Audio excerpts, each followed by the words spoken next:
Here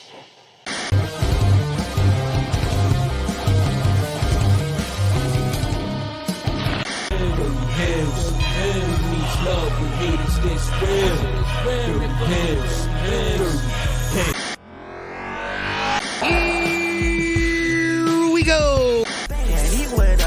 This is the Universal Wrestling Podcast. Burberry scars, shrimp and Perry on.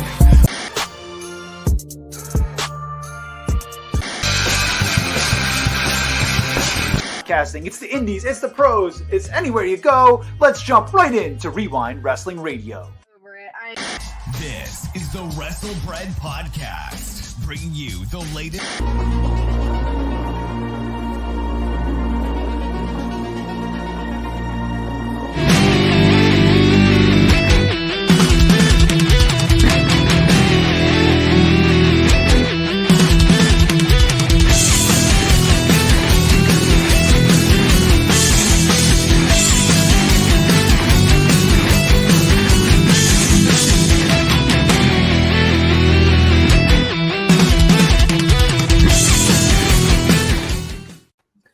And that is right, ladies and gentlemen. Welcome to the League of Extraordinary Podcast Thanksgiving special, ladies and gentlemen. Thank you, all of you guys, for tuning in and joining us. This is the host of Devious When I've been here with my other host, Mi Familia, the greatest faction of all time. They're my blood, they're my everything, they're my overall. Let me introduce the other host of the Perspect Podcast. Very briefly, let me introduce my other host, Mr. DeLorean himself, from the Wrestling DeLorean Podcast, and a host as well for Circle Debate, Mike De Niro, ladies and gentlemen. That is right. What up? What up? What up? And then, of course, we do have the South Philly Psycho of Philadelphia himself, ladies and gentlemen. He is the DOM of Top Rope Wrestle Talk. That is Psycho Philly Dog. What is Good? It is a celebration, bitches. Oh, a celebration. Here's a cheers to the League of Extraordinary Podcasts. We don't just make podcasts. We make history. That's right. Round of applause. There we go. Round of applause. There we go. And speaking of round of applause, let's give a round of applause to this gentleman right here, of course. It's been a long time I haven't seen him, but now he's finally here. This man has done wonders great for the all city of Ontario, Canada, and he's done it overall for the independent promotions. And man, and for MLW especially, he's my hermano. That is right, George Mackay, Straight Talk Wrestling, ladies and gentlemen. Thank you. Glad to be on the Thanksgiving Day special, even though it's 1 month late. Really glad to be on it. I mean, I was hoping we'd get the mini host, but I'll take George. That's fine. Well, as soon as I told her you were going to be on here, she's like, "Nah, Dad, I'll skip it." How can I say? I thought I was for the people like Wu-Tang is for the children. Wu-Tang is always for the children, but at the end of the day, some parents I'm just not, I guess. Quote Will Smith. Is it Will Smith? I don't know. That was Will Smith. That was Fresh Prince. You got it. And of course, best for last, ladies and gentlemen. This individual has been going strong for quite some time already. Of course, she is my sister. That is right, ladies and gentlemen. Mi hermana, JD from WrestleBread Podcast. What is going on? My queen. Going on? Long time no see with everyone. I know it's been a long time. It's been a very, very long time. Hopefully, we'll be joined by the rest of the podcasters shortly. Hopefully, from Kenny from the Call Up and Kofi Winston, Dirty Heels Podcast. So today, you said it out there. I mean, today we're going to be feeling very oozy. Yeah, we're going to be. Hell yes. Hell yeah, we got it. It's because you're not feeling oozy? Oh, I stay oozy. You have to wake up and ask yourself, am I feeling oozy today? That's right. I didn't go to work this day. I wasn't feeling oozy enough. It was one of those days. You ain't got to get oozy if you stay oozy. That's all I'm saying. All right, let's get into these, 3 questions that I have because, I haven't had you guys on for quite some time. So I want to ask you guys. So I'm going to, of course, round robin around. So 2022, obviously the thoughts of the current products overall, not just the major promotions, but overall in pro wrestling, even the independent promotions, everything else overall. What are your thoughts? What are your takes? And how do you your thoughts about it? So I'll take it to you, George. It's been a while, so take it away, my brother. No, I appreciate that. You know what? 2022 has been filled with a year of scandal, a year of a career ruined in under a year, and the greatest thing to come out of Canada in a long time being Sami Zayn. It's a win for everybody, really. He's the one. You start off early on the year with scandal about Vince McMahon. I mean, shocker that he wasn't called out years before, but shocker. And then rightfully the person that we've all been pandering for the longest time, and I'm a huge mark for this, man. Everybody who's ever listened to my show knows that Triple H has been my ride or die from like day one. So him taking over, we didn't see the changes right away. SummerSlam was still very much Vince McMahon involved. But beyond that, we've really seen a resurgence. Clash at the Castle was great. Crown Jewel was probably the most entertaining Crown Jewel, next to the one where, that was the different one where Titus slid under the ring. Like he's Titus World Slide. Yeah. Still hands down one of my favorite moments of, I think that was 2020 or 2019. I think that was Titus just sliding under the ring. That was great.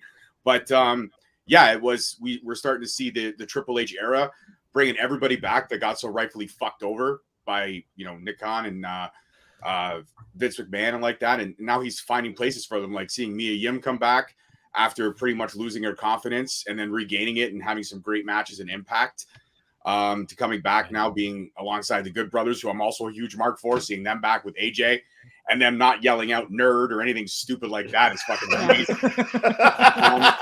And then of course, we have to talk CM Punk, a man. We have to. You have to talk 2022. Cannot talk about the biggest debacle a decade away, and then he just randomly Kofi, Hey. My man. What's up, bro? Randomly gets an opportunity. My bad. I'm a full-time mom. It's all good. I feel you. It's all good. Welcome to the 1 month late Thanksgiving Day special, because the real Thanksgiving happened in Canada, and that's not. Man, he wants more smoke than me. Yeah, that's right. That's right. And in Canada, we can smoke it anywhere we want because it's fucking legal like Amsterdam all over the goddamn place. I was smoking a joint while I was up with my gas tank. Fucking great. Canada, gotta love it. The only good thing Justin Trudeau ever did for us, that stupid fuck. Anyways, the fact that CM Punk away, comes back, like, God, I can't wait to, have matches with this roster, this young talent. This is what I wanted my run in WWE. And then he gets it, shits the entire bed, and promptly gets fired very quietly, yet not quietly, now announcing MMA or whatever the fuck he's doing. It just a career tarnished and ruined. And to all the CM Punk marks out there, I called it. I knew he was going to fuck up. Guys, a cancer or disease to almost any locker room, so it's not surprising. But 2022 has been filled with a lot of things that are oozy, a lot of things that are rightfully the Triple H era is upon us, and it's looking fantastic. I can't wait for War Games. It actually falls on my birthday, so I get a special treat from Triple H, which is pretty awesome. Nice. So, all in all, 2022 has been great for me. Independent-wise, what can I say about the indies? I mean, Ontario needs more eyes. Canada needs more eyes. There's so much incredible talent up here that a lot of people don't get to see. Thankfully, Jacques Rougeau and everything he did with Wrestling Academy, getting guys like Jeremy Prophet, Jessica Black, Matt Black, giving those cats an opportunity to run with AEW, get trained over there, and hopefully get more eyes on what Canada can bring. Therefore, rubbing away all the red tape that all our wrestlers over here have to face whenever they cross the border. It's a fucking disaster, a shit show. It really is. And, it's just been great that the borders are open, that we can see some talents. Like, I'm going to be seeing a show in a couple weeks. Warhorse is coming down. First time to see him live in action, which is going to be exciting for me. I'm a big Warhorse fan. So, all in all, from the indie side of stuff to, and of course, MLW, everything MLW does to me is great. Yeah, they have their peaks and valleys, their ups and downs, but Hammer versus Richard Holiday is one of the best keepers of wrestling of 2021 and 2022. And Court Bauer's like, he's a modern day savant, if you will, because he's so underrated with the way he tells his stories, but he tells his stories very much like the 80s, which makes it super exciting. and everything that MLW is doing is great. And big up to MLW if you haven't watched it. Like the South Philly Psycho, fucking hasn't watched it yet. I'm a little behind, but I watch. I love it. Sounds like Hammer. Hammer is my homeboy. I will watch him all. You asked me if the featherweight division was going to start. That shit's been running for 6 months. You're like, years behind. Now you're just making shit up. No, I am. You're totally making shit up. Yeah, but you're right. I can make shit up. But as a Canadian, I will say the 2 words we're known for so well. I'm sorry. The bottom of my heart, I'm sorry. But all in all, 2022 has been killer. I can't wait to see what Triple H does for his first Rumble, what he does for his first WrestleMania. Everything that we know how creative he is, what he did with NXT is nothing short. And also, too, that's another side note. I am so fucking happy the black and gold is back because fuck that Technicolor bullshit. The 70s died fucking 4 decades ago. Let them die. Anybody that fucking did tie-dye or wore platform shoes and listened to fucking disco, and anybody that thought Saturday Night Fever was a good idea should all be euthanized. Anybody named Devin? Who thought the 2.0 was fantastic? You love Saturday Night Fever, really? You like John Travolta sitting there at his kitchen table with his mom eating chicken? I actually thought it was a dope movie, man. So long on my hair, and he hurts it. He hurts my hair. Who gives a fuck about your goddamn fucking hair? And then you watch your 4 friends rape a girl in the back of your car. You have no class, Travolta. No class. None. Now, mind you, I mean, he was in Pulp Fiction, and fuck, I mean, I learned that there's no metric system in France. So the quarter pounder, it was fantastic. I mean, Pulp Fiction changed my perception of Travolta, but I'm sorry, Saturday Night Fever was not a good idea, nor was Staying Alive. Yeah. We can all agree that Staying Alive nor was Disco Inferno, if I want to get it back to wrestling. Oh, fuck. Disco Inferno was also never a good idea. Never. Shout out to Tim King, man. What's going on, TK? Justin, what's going on? See, unleash the demon, George. Yes. Let it out. Unleash, let it out. See, that's why Canada's so fantastic, because we can say the most ignorant shit, but with a smile on our face, and people love us because we're peacekeepers. We're peacekeepers. Yeah. We're hot shit. We just fix problems. That's why Canada as a country for hundreds of years has always been Uzi. I will say. Very Uzi. There you go. He was trying to tell me. Yeah. But that's my rant. I'm done. Thank you for allowing me. I think it was 10 minutes I took up, so thank you for that. Who cares, man? We love it. Hell yeah. I'm here for it. I'm here for it. JD, take it away. Well, I don't know how to follow up with that, but I'll try. I'll try. But no, 2022 was the craziest year in wrestling. I mean, who would have thought, on January 1st, you would have said Vince McMahon would have been gone, Triple H would have been in charge, Cody Rhodes would have went from AEW to WWE.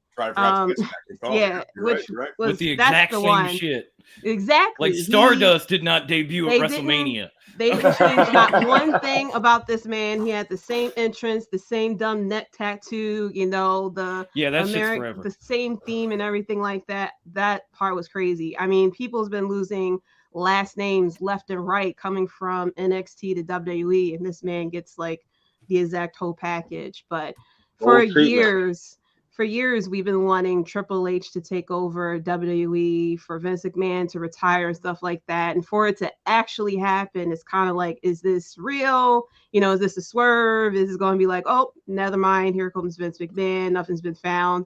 Like, I'm still afraid that, if they don't find something, Vince McMahon just comes slithering back in or something like that. So it's I'm waiting for another chick. It's just been a very crazy year, but wrestling has been so more enjoyable with normally all the other promotions are enjoyable, and you just wish that a lot of promotions are able to get the recognition that WWE has. But with AEW, now a lot of other promotions are getting attention, people learning about New Japan, for example, because of Forbidden Door. I've mainly been a WWE fan for a long time. During the Monday Night Wars, I was straight up WWE, so I missed a lot of things that happened in WCW and a little bit of ECW as well. But probably like 5 years before AEW started, I started to get more into the indies and stuff like that. and what's up?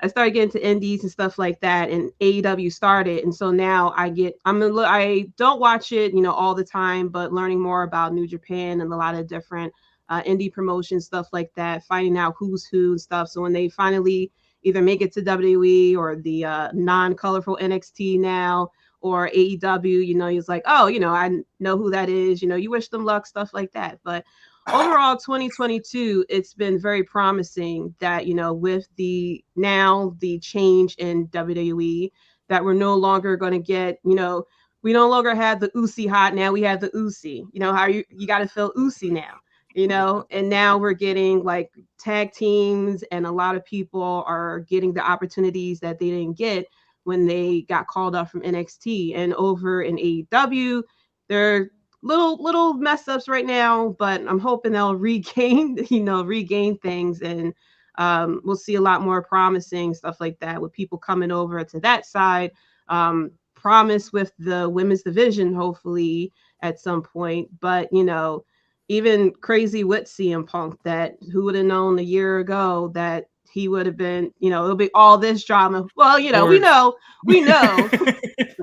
but No, I do the same thing, homie. You can say I told you so all you want. That, it would have been something this crazy, especially this soon. I mean, it hasn't even been really a year yet. So of all this that has gone down, but 2022 has just been the craziest thing ever.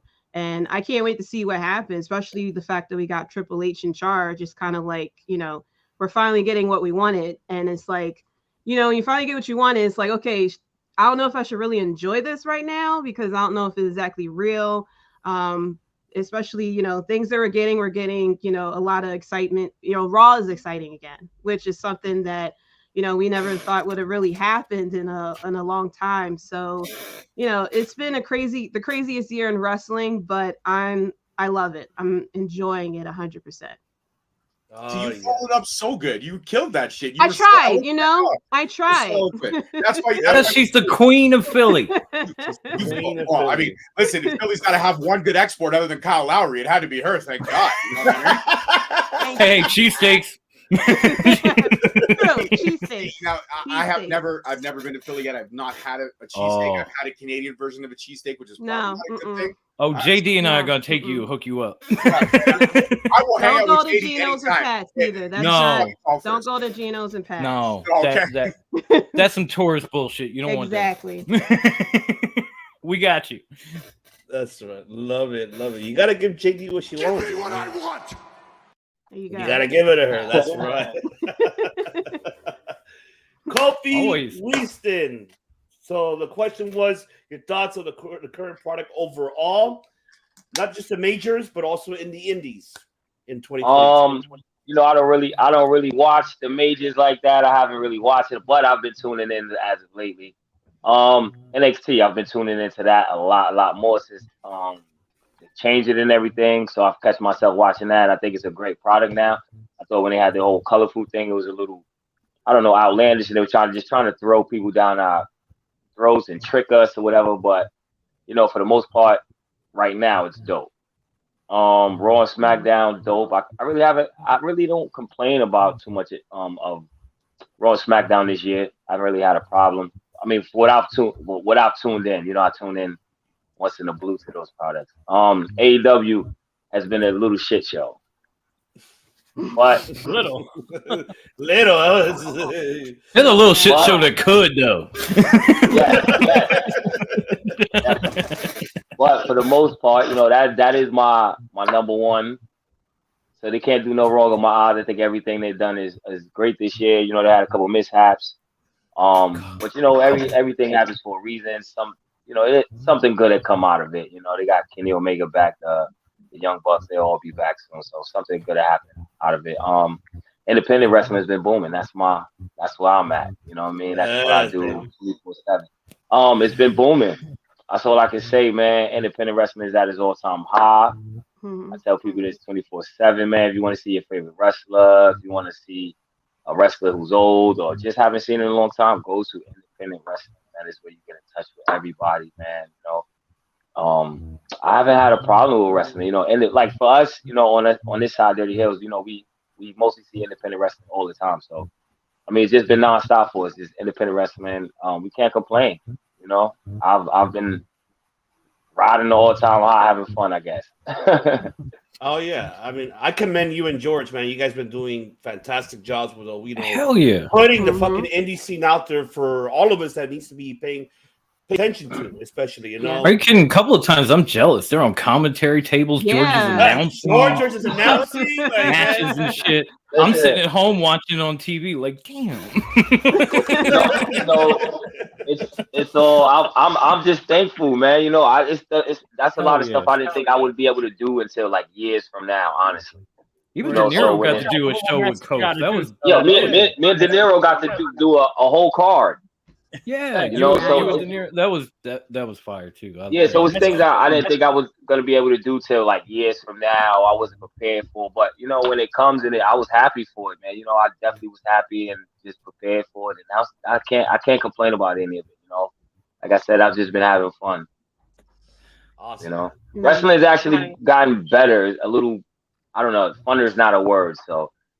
Just better to me. I'll allow it. More exciting. Baby. It's Uzi. Wrestling has become very Uzi. There's the word. It's been very Uzi, And then it's crazy because like you walk around New York and like a couple years ago, people wouldn't acknowledge you if you like wrestling or anything, And I walk around my WWE fanny pack 24/7. People, oh, I like your bag. You a wrestler? Oh, you like wrestling? And they want to talk about wrestling now. They want to have a conversation about wrestling now. So, I just like the fact that it's mainstream. I don't have to look like a weirdo anymore. Like, oh, that's the black guy that likes wrestling. I don't have to be that guy anymore. It's pretty cool though. I love it, man. I fucking love it. Hell yeah. DOM. Man, it's been a wild fucking year, 2022 to this point. Is that my title? Like, what? No, I didn't beat you for that. That is your title. That is your title. No, this one's for Boo since he can't be here. I'm trying to represent. Good brother. Yeah, that's my good brother right there. But 2022 has been a wild year. I mean, even personally, I walked into a grocery store in a Top Rope shirt and somebody recognized the show. I was like, "Are you fucking kidding me?" They're like, "You're the Psycho." I was like, "What?" Fire. No feeling. Fire. Yes, you're not wasting. No feeling. But as far as wrestling goes, like. All the stuff that they mentioned, and if I could jump back for 1 second, just being able to be on this show and experience a George rant from the other side is amazing. Even the political Lance Storm, if I could be serious for a second thing, just had me like, oh. And that's like, go on. I don't have even in commentary, I don't have a filter. No, I feel you. I'm the same way. And 2022, all the shit that these guys mentioned, on top of it, one day you turn around and you're like, wait, Sasha and Naomi did what? Moxley's got to come back from vacation. Like, there's another person injured in AEW. Like what the fuck is going on? Punk said what? Who got rehired? Who got rehired? Wait, Vince is stepping down? Holy fucking shit. I thought I would die and Vince McMahon would still be in charge of WWE. Exactly. And the motherfucker is 30 years older than I am. It's like Jim Dolan for the Knicks. Right? Oh my god, right? Jeez. Straight up. Like this motherfucker is the Highlander. He's gonna outlive all of us. There could be only one, and it's VKM. And all of a sudden he's going, it's like, holy shit. And then Black and Gold came back, and as y'all said, and I saw the tribal chief in the comments, you better get in here and defend your show, because there's 6 people that fucking hated that shit. Hated it. Get in here. It's time for the debate. 6-on-1. Oh God, it was good. It was awful. So and I'm a Black and Gold guy, so I'm glad it's back. Like, indies are killing it. MLW has come so far. I can only hope that NWA gets themselves back on track. Like, we were talking about that last night with De Niro and Ivy and that sort of thing. And But even they bounce back from a lot of shit, so hopefully they can get through this too. It's just been wild. It's like shit is popping off left, right, and center. Even with AEW alone, you thought, oh man, this summer is going to be fire. Like Punk's going to be the champ and Forbidden Door. The next thing you know, injury. They get through that, and then Punk comes back, wins the title. There's the scrum. You're like, the fuck. Every time AEW tried to turn the corner, somebody was dropping a turd in their punch bowl. Somebody. The last one was Phil on his way out the door. Just here you go, folks. What was that, George? Stay on UFC Fight Night, by the way. Don't go anyplace else. I'm with Jericho. I'm with a fellow Canadian like Georgie, Chris Jericho. You are a fucking cancer. Stay gone. Right. All I was saying is to touch base real quick was that you want to blame any turd in a punch bowl, you have to look at the head of the punch bowl, which would be Tony Khan. The fact that he allowed that to be said, didn't unplug his mic, didn't say, okay, the media scrum's over. He allowed him to shit talk every one of his EVPs and not say a fucking thing, and then allowed him to proceed to think it was okay to say, yeah, go back to the locker room, get changed, knowing that the EVPs were in there. And these are all grown men. They're all combat fighters. Yes, you know, wrestling is predetermined, but they still take the risks and they still do what they have to do. So for Tony Khan to think it was a great idea, stupid. And of course, that motherfucker fucked over the Canadian debut because we didn't get to see the Young Bucks. We didn't get to see Kenny Omega. Yeah. We got fucked over big time. Now, mind you, I mean, I got to see FTR, and that was a mark-out moment for me for sure. But the fact is that absolutely, we didn't get to see everyone that we could have seen for their first show in Canada, and that was a huge. There's only one person to blame, and every time Tony Khan has to wash the coke out of his nose, and he looks in the mirror. that was another thing. That was another thing about 2022. Like year started, and all of a sudden FTR is just snatching tag team championships like Thanos, putting fucking stones in the gauntlet. Just, I'll take this one, I'll take that one, I'll take the other one. Acclaimed, you can hold this for now. We'll be back. Exactly. Yeah. Makes FTR so incredibly dangerous and so underrated and underutilized in WWE was for the simple fact that they weren't given the position of power to run with everything. Right. They had like the ability. How many times have we already mentioned the Usos and FTR? And think back a few years ago, the Usos are walking in on FTR rubbing ass cream on one another. In WWE. And now all of a sudden here we are today. Like 2022 is wild, y'all.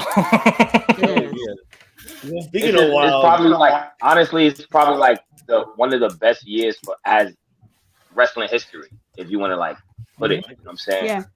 Like probably one of the best years in wrestling history. You know? And I'm going to say it here too. I don't care if it's 2022, 2023, 2024. Am I on mute here? Alex Hammerstone all day. No. Ladies and gentlemen, Nick T-Dirty, there we go. Podcast. There you go. What's that up? man owes me a check for saying we are the UW pod on my stream last night. What's up? What is up, my brother? What's going on, dude? Bunch of haters. Look at all these guys. Couple of haters. I mean, couple of haters.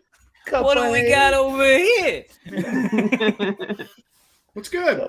What's good, man? What is good, fam? It's been not that long ago. We were on our watch along not too long ago, so it was fantastic. Love hearing you guys. But I'll save you best for last, Nick. So, De Niro, go ahead and take it away. This year next. No, I'm joking. This year has been craziest fucking years in wrestling history. You know, everybody's talking about this happened, that happened. You know, it's a crazy year when Stone Cold Steve Austin came out of retirement and main event to WrestleMania, and no one brings that up because of how much shit went down. Yes. Yeah. Like, Stone Cold Steve Austin. It's the boom state. It's the boom with the Canadian. Just saying. Canada. And boy, when Stone Cold came out, did I mainline these broken skulls, man. I had two of them at a time. I ruined my couch. But yeah, no one brings that up because there's just so much that happened. It's like it's one of those forgettable moments, and that's crazy when you think of Stone Cold coming out of retirement to main event WrestleMania and actually doing good, taking bumps and all that, and that's a forgettable moment because of everything else that happened. The shit with AEW and CM Punk, absolutely insane. I remember I put on the scrum like right after the show happened, and I was like dead tired, and all of a sudden he starts talking shit. I'm like, whoa, what the fuck is going on here? Like, I was saying to everybody up, yo, put on the scrum. Shit's about to go down. It was just craziness, like a lot of craziness. but nothing bigger than Vince McMahon retiring. Everyone said it already, like a moment that I never thought I'd see. I thought, like, I'm fucking 28 and I thought I was going to die and he was going to still be in charge. Yeah. See, me and my alleged son were going to die and Vince McMahon was still going to be in charge. Exactly. I also you can see the resemblance. When I you put found out that Dom might be my father, so it's like it's a possibility. we have to get Maury Povich on the show. We're trying to get Maury. We need Maury on the show to blood test this situation because I want to know too. Listen, I could be your Maury right now. You are definitely not his father, bro. You are definitely not his father. You might have been swallowed, my friend, but you are not his father. See, that's how much I love George. I'm laughing as he clowns me. My dad was watching one of the I think he was watching the live stream where I think Dom said for the first time, he was like, wait, what the fuck? I was like, don't worry. It's kayfabe. It's kayfabe. That's kayfabe. No, but definitely this was an amazing year, but I feel like one company that people don't talk about enough is Impact Wrestling, and Impact Wrestling has been having a hell of a year. Shout out to George's shirt there. But Impact Wrestling has been putting on banger after banger after banger with their pay-per-views.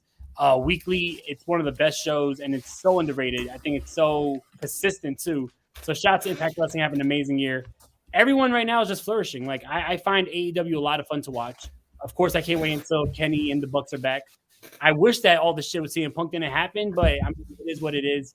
I feel like the show didn't necessarily hurt from missing Punk because it's been a good show. WWE's on fire since Triple H took the book. So right now, wrestling is in a great place. Independents are popping. So I'm excited. I think that we're going to end the year off strong, and 2023 looks great. So, awesome. Nick, give us your take overall, not just only the majors, but also in the independent as well. Your thoughts of the current product overall of this year. Yeah, I mean, you guys said you mentioned a lot of good things. I'm just going to stick with two of the big storylines here. Two of my favorite wrestlers, two of the, probably at the end of the day, two of the greatest heels of all time are just kicking ass right now in 2022. You got Roman Reigns and MJF. I mean, those storylines alone, it's just something you want as a wrestling fan. I said it on my last stream. It's all about storylines. I don't care if you can, technicians and DB and, all those types of matches. That's really cool to watch. But for me, it's about the storyline. And I love what Roman Reigns is doing with the bloodline. And MJF just, it rates itself. I mean, everything that has happened with what you guys mentioned, the press conference, the scrum, the shit that MJF was dealing with before. It's just, I don't know, something you want to see. Independence, I don't really get too much into that. I do go to some independent events. I went to the MLW event in Philly a couple days ago or weeks ago, so that was fun. But other than that, I'm with the usual, the top organizations. 2022 is great. It's about it. Yeah. Man, he had the opportunity to say Woman Waynes and he blew it. Yeah. he's not there yet. Yeah. That was my favorite moment of 2022. Nick on a live stream saying Woman Wayne. Yes. He ain't there yet. But yeah. I mean, have another one. We'll get there. I think we're all gonna have one. I mean, it's Saturday. What do you expect? I mean, we're trying to. Oh yeah. What's this Saturday? No, I said it's Saturday, so I'm saying we're all enjoying today. So we're all enjoying Saturday, aka Beer 30. How can you get drunk on American light beer? Oh god, this is Broken Skull. This ain't no light beer. Okay, This Modelo. You know Texas. Oh, Canada. I just can't say anything because all of our beers anything nice. Okay, what's your beer? What was your preference? Give us your beer, George. Come on. Actually, I don't drink beer. I'm a spirit kind of guy, so I'm a gin and tonic. I'm old school, gin and tonic, or whiskey over ice. Like that's me. Bourbon. George is like go hard or go home. Exactly. I didn't feel like that's what he's wearing. dragging the. I didn't feel like dragging the bottle of Cuervo and a shot glass in here, so I just brought some beers. I'll be right back. I just realized I actually do have some liquor. So, I have like time to get toasty. I bought like 10 of these. Cheers. Cheers. I bought like 10 nips, probably My like brother's 10 nips. inconsistent. I'm so not used to having a woman on the show, and I have a woman on my show every fucking week. Yeah. It's fine with me. I didn't go to the wine and spirit, so I don't got no. Can I ask you guys a question? This year, has anybody have a OMG moment so far of the year? What is like personally, personally, a personal one or a one for the show? You know what I mean? Yeah. Well, the personal one was somebody marking out when they saw me in my TRW T-shirt and recognized me. That was there. Dope. You go. And the show-wise, getting to do the interview with Jeremy Prophet, because I have been a huge fucking fan of Jeremy Prophet before the league, before all that. I love that guy. And so to be able to sit down with him and interview him and talk to him, and he actually stuck around and kicked it with me like before and after, I was like, wow, this is fucking amazing. And to see him putting clips up from my interview on his social medias, I'm like, dude. Are you trying to make me cry? Because I'm getting there. It's welling up right now just talking about it. Mm-hmm. I promised myself, but that's kind of those are like my OMG moments. I got two of them. Not just because he's sitting. Well, he's not just he's right there. I thought he was gonna point at me for a minute. I was like, whoa, wow. I found out Tom was my dad. I got to name the Dirty DeLorean posse. That was an OMG moment. But yeah, I'm gonna get that. But definitely, I gotta say, joining Circle Debate, being asked to be a full-time host on Circle Debate was an awesome moment. I was a fan of Circle Debate before I even joined the league, so that was really cool. And then also also doing commentary with Kofi was fucking awesome. Always wanted to do commentary, so doing that whole show with Pop-Up Wrestling and being lead commentators with Kofi, and then got a lot more on table with Kofi doing that. You know, I appreciate that. So, yeah, I mean, it's been awesome. Like working with all you guys. Dom, you were like one of the first people I worked with on the league. You hit me up. He was like, hey, like, I like your shit. You like ECW like me, so get on the show. Yes. Fucking ECW fanatics. Or we did like the ECW Hall of Fame. He said, let's put in 5 people. We did like 20. We ended up doing like 25 or 30. We did like the whole fucking alumni. Like we were gonna do 5. It ended up being 30. We just said keep going. Fuck it. Word. I had Nick on my 250th episode. That was an awesome moment against that milestone. Yeah. So I mean, definitely want to work with more of you guys, and I think that it was a really big year for the podcast and getting to work with you. Yeah, that's my league moment. Like coming in here, me cry, damn it, don't make me cry. Like my OMG league moment coming in here and working with guys that I've been watching, been a fan of. Like I'm finally doing a show with George. I've been watching George forever.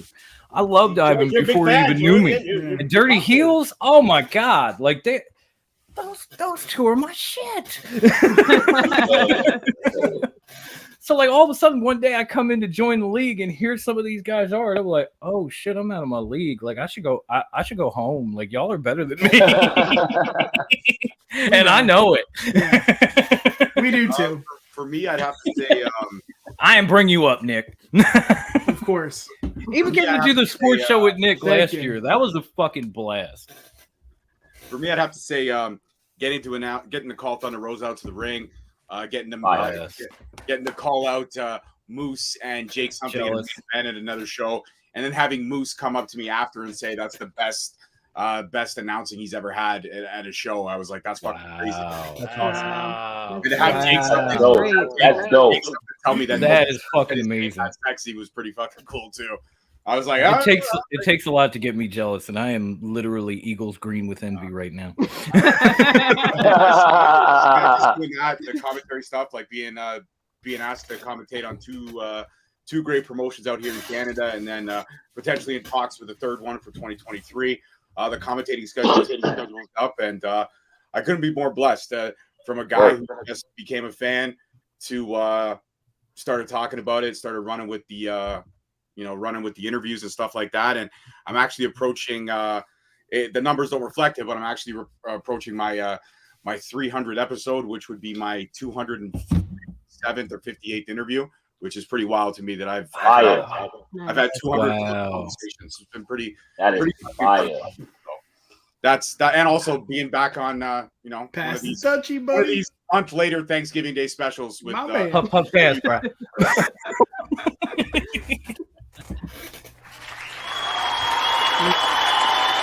Love it.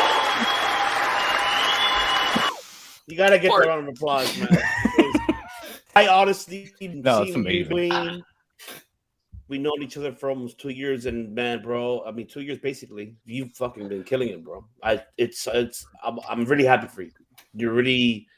I'm really extremely happy that you're up there right now, man. And one thing I admire you, the fact because now you're making the Ontario scene up there, and that's what you're doing, and you're doing a phenomenal job doing that. And that's something that a lot of people, I hope, can see that from you as you know, as an example, as an admiration and inspiration. So you're really doing it, George. I'm happy. I'm really happy that you're doing it. This motherfucker's trying to make me cry. Son of a bitch. Amen to that. Bottom of my heart, my familia. I love you for that, bro. Hermano. When the show ends, we're all gonna be crying. Yeah. Amen to that. These ones. Well, George, you're amazing. The mini host is better than me. I'm gonna say it right now. You're joy because I'm Maury Povich, your ass. You are not his fucking father, thank God. Paternity test in the mail. Okay. Big bro. Sorry, Dom. Like, I love you, but you're more a big bro. I know. Hold on, wait a minute. Big bro father. Listen, man, nobody here's from Kentucky. Let's cut that.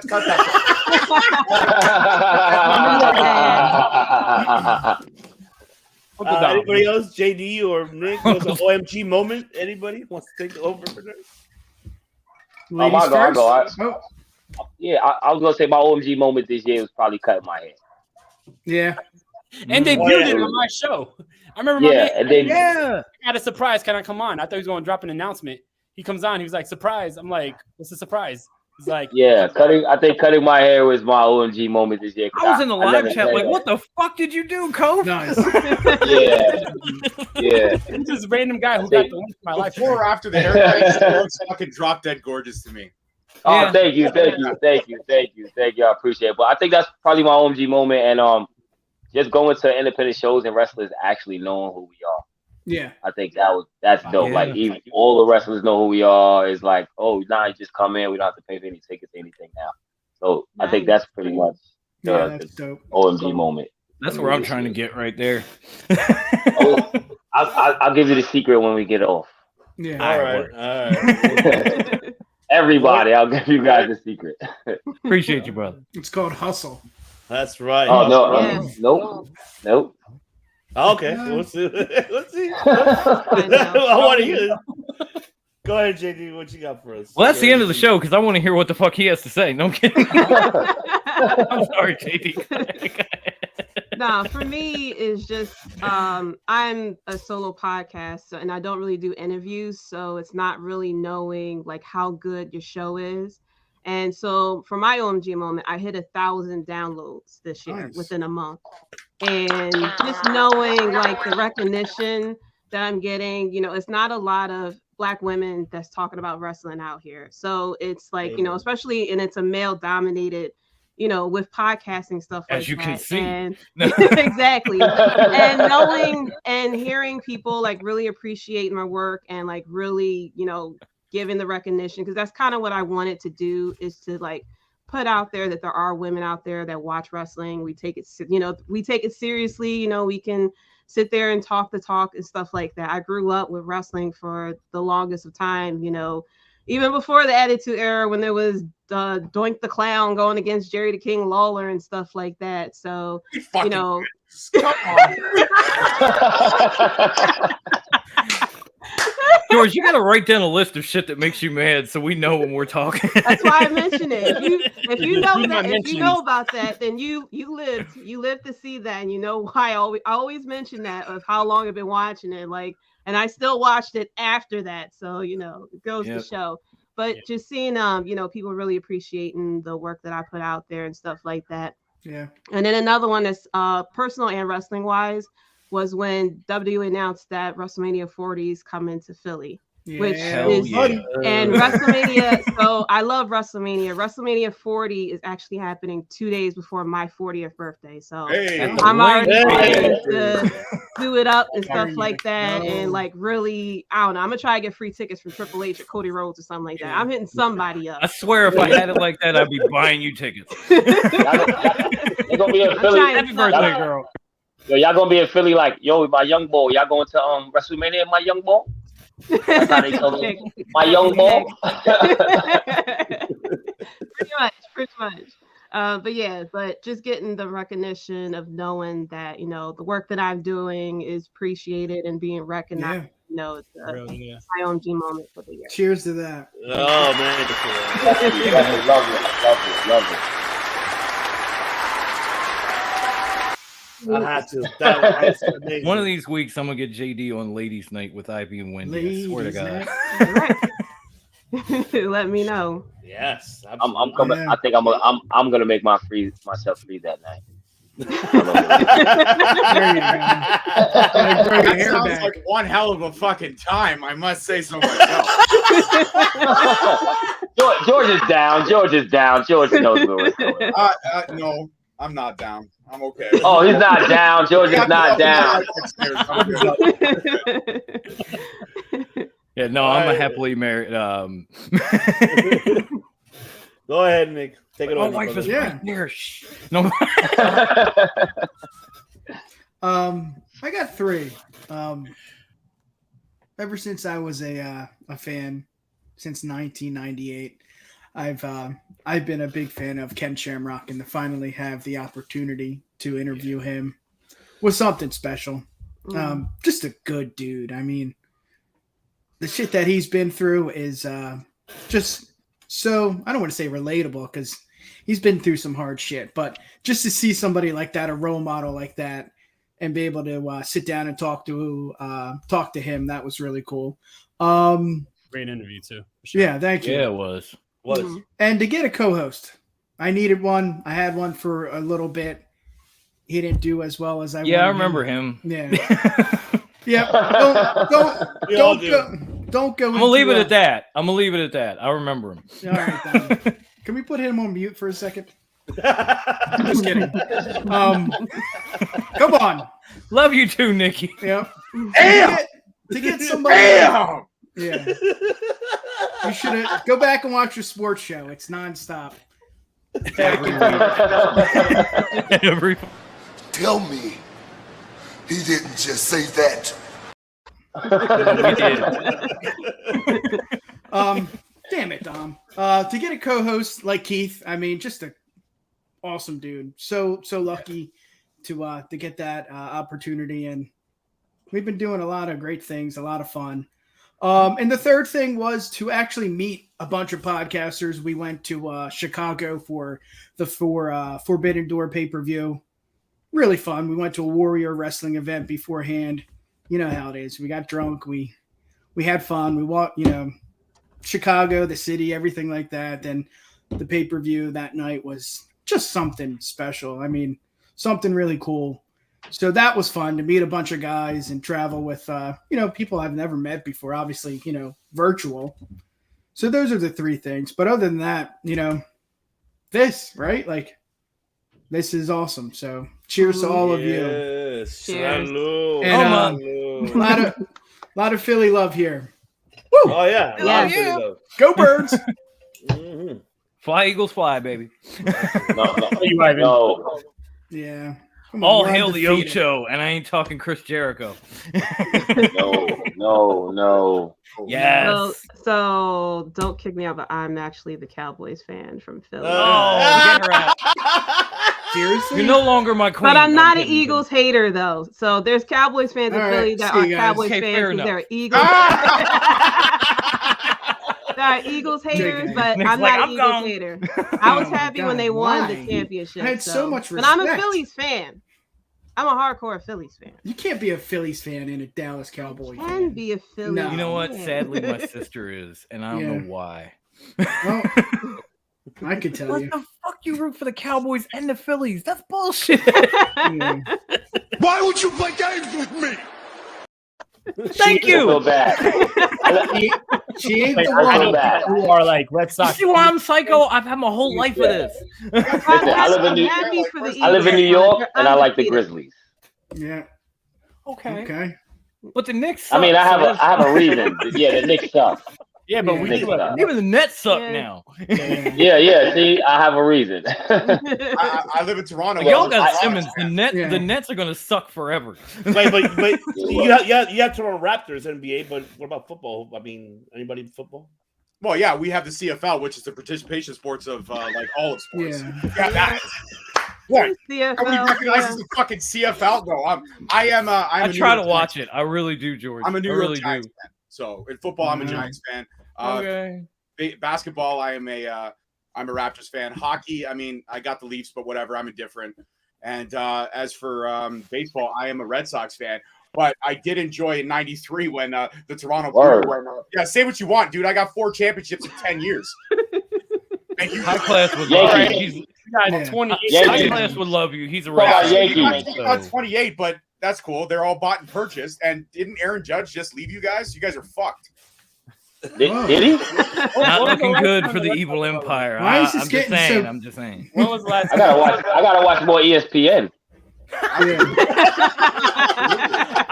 I got to bring the sports syndicate back because Kofi just tunes into my shit no matter what it is. So I can. Yeah, I didn't even know he left. I don't watch TV, ladies and gentlemen. We do have the Jays over here, but I'll never cheer for the Jays. But I did enjoy in '93 when the Jays fucked the Phillies. That was fun. That was a lot of fun. All right. Broke my heart, man. Yeah. Joe Carter hit that home run that still hasn't fucking landed. It broke my fucking heart. wild on this episode. Yeah, Joe Yeah. Joe Carter did a lot of things. And don't Yeah. forget, Otto Meyer did a lot of things too. I mean, he scratched his chin and shit. He became a hero. Oh, Yeah. That's okay. Fucking wild thing, man. Back to Fuck back, him. baby. Back to back. Oh, man. Thank you. You son of a bitch. Get him. There we go. And then they do the close-up shot of everybody's bulging biceps. Oh, I know, right? Who doesn't love a Carl Weathers and Arnold Schwarzenegger fucking hand slap? Come on. I mean, it ain't Rocky, but it's good. Ivan, you still never answered your Let's OMG hear moment it. either. Your OMG moment, homie. Yeah. Man. I know, meeting me. I know. Jesus. You know what? I was just about to say that. Sid. I beat you to it by like a second. I mean, the OMG for me this year is seeing everybody grow.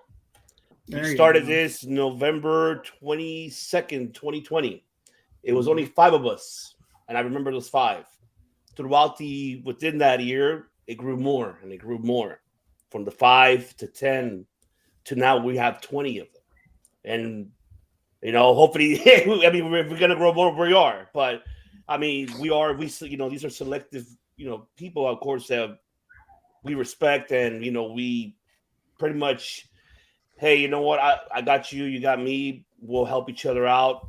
The whole point is we're all growing together. And I'm loving that we're doing this 2 years strong. And this is what I'm loving. And it's just seeing everybody growing, George especially, Kofi, Dom being a part, JD seeing her grow, Nick as well, now finally getting a co-host. And then my, of course, OMG moment is having that man right there being my host. I never thought I will find him, but I found There you go. him, and he is now like he's family to me. He's my little brother. So he's my little brother. So okay, thank God. I thought you were going to say he's your son too. I was going to be like, what? Man, my son's 18, bro. No. I have one son only. He's 18. He's that's all I have. No, he's my little brother. He is my little brother. Like, I don't know whose father's whose mother's. I don't know. I don't think there's only one potential mother, and I don't think JD's claiming any of us. So Nah. I mean, I'll George, you got me gladly claim crying right De now. Niro. That man got any of y'all skill, my but tag JD teams, ain't claiming so- none The of the. second thing he said today that I don't know how to fucking process. I don't understand. I don't know how to process this shit. Yeah, I have that effect on people, Georgie. I apologize. Yeah, no, it's all good. And I There's know, a reason they call. I know that everyone was shocked Okay. that I'm a Red Sox fan, but that's just family dynasty. My grandfather immigrated from Italy. He saw the Jays opening weekend, and they got smacked around by the Red Sox 17-1. So he was like, fuck that. My I'm high class seriously- co-host would love you. He is a huge fucking Red Sox fan. But So I y'all have a I don't lot. hate the Yankees. Listen, man, Derek Jeter is one of the greatest of all time. Motherfucker's a GOAT. I don't hate the Yankees. Yeah. I respect the Yankees thoroughly. I'm not that Red Sox Yankee. I'm indifferent. As long as the Jays don't win, I'm happy as fuck because I really hate the Blue Jays. I really do. There we go. I just said that shit about fucking 93 because I just wanted to get his Tom off, and it did. Mission accomplished, buddy. Hey, come on, 2 words for you, Joe Carter. Black mark on my soul from childhood, Joe Carter. Thought you guys had to hit a fucking home run, eh? Fuck that guy. Fuck that guy. Fuck Wild Thing while I'm at it. Wild, come on, Wild Thing was amazing. He had the best, most underrated mullet in the game. I'm done. See you guys later. I can't handle it. There we go. Yeah, great mullet, no fastball. That was the problem. I got a question. Got a question. I'm sorry, guys. I'm used to interviewing people, so I'm always in that mode. That's it. Making my job easier. Go ahead. Yeah. I'm always in that mode of just asking questions. You guys been doing this for a certain amount of time. Blah, blah. You know, Thanksgiving is coming. What are we most thankful for? Hey, there we go. Oh, you know, I mean, far as you know, podcasting go. I mean, you can tell about your life or whatever you want. You know. Yeah. Honestly, the mute button. Outside of my family, I mean, my wife and kid are my world, but outside of my family, this, because we weren't shit before Ivan found us. Real talk. We were doing podcasts for nobody. We were the little podcast that couldn't. And Ivan came in, put us in the league, put us on with these people, and we ended up Yeah, you heard.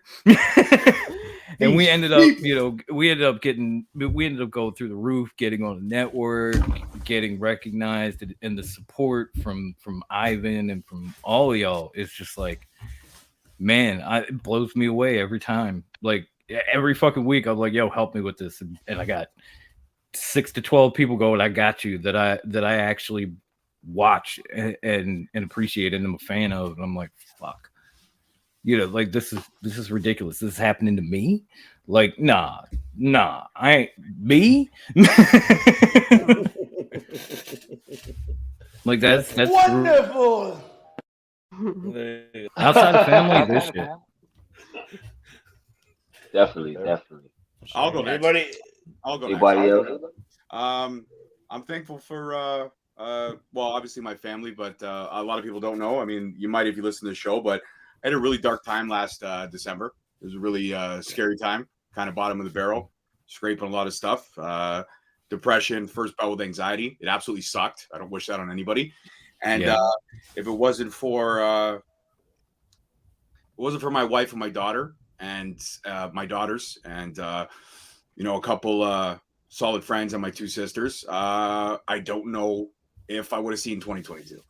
This is dark, scary shit that was going down. So it wasn't easy to get through, but through them and through a lot of people in here, especially Ivan reached out.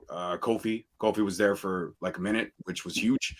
And being able to get past that, see 2022, get medication, get happy, healthy, mentally and spiritually. It was huge. I'm not a big believer in God or religion or anything like that. If you do, all the power to you, but whatever's upstairs didn't give up on me. So that was a big thing. So 2022 was huge for that.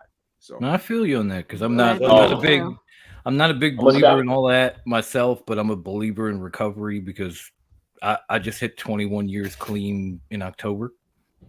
So, coming from where I was, younger, I didn't think I'd make it to 2022, and here I am.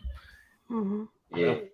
I just want to piggyback off my guy, George real quick. I respect George for even saying that because like even earlier this year I was going through my whole thing, same kind of issues and all of that. And Ivan, Mike, George, good brother, they kept me solid to the point where I'm still around. So I am thankful for support.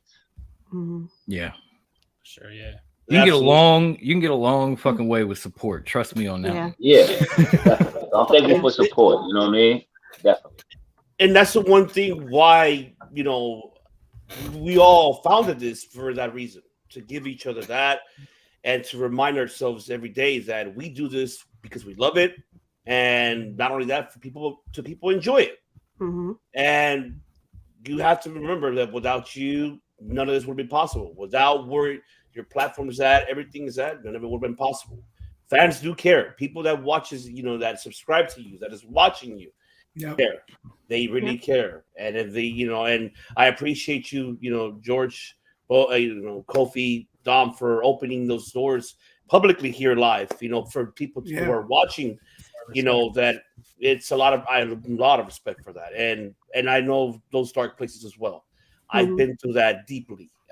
Since A lot of us do. All of us, and I'm here to, this is a third, but when I was 11, I lost both of my parents, so it was dark times. I'm an only child.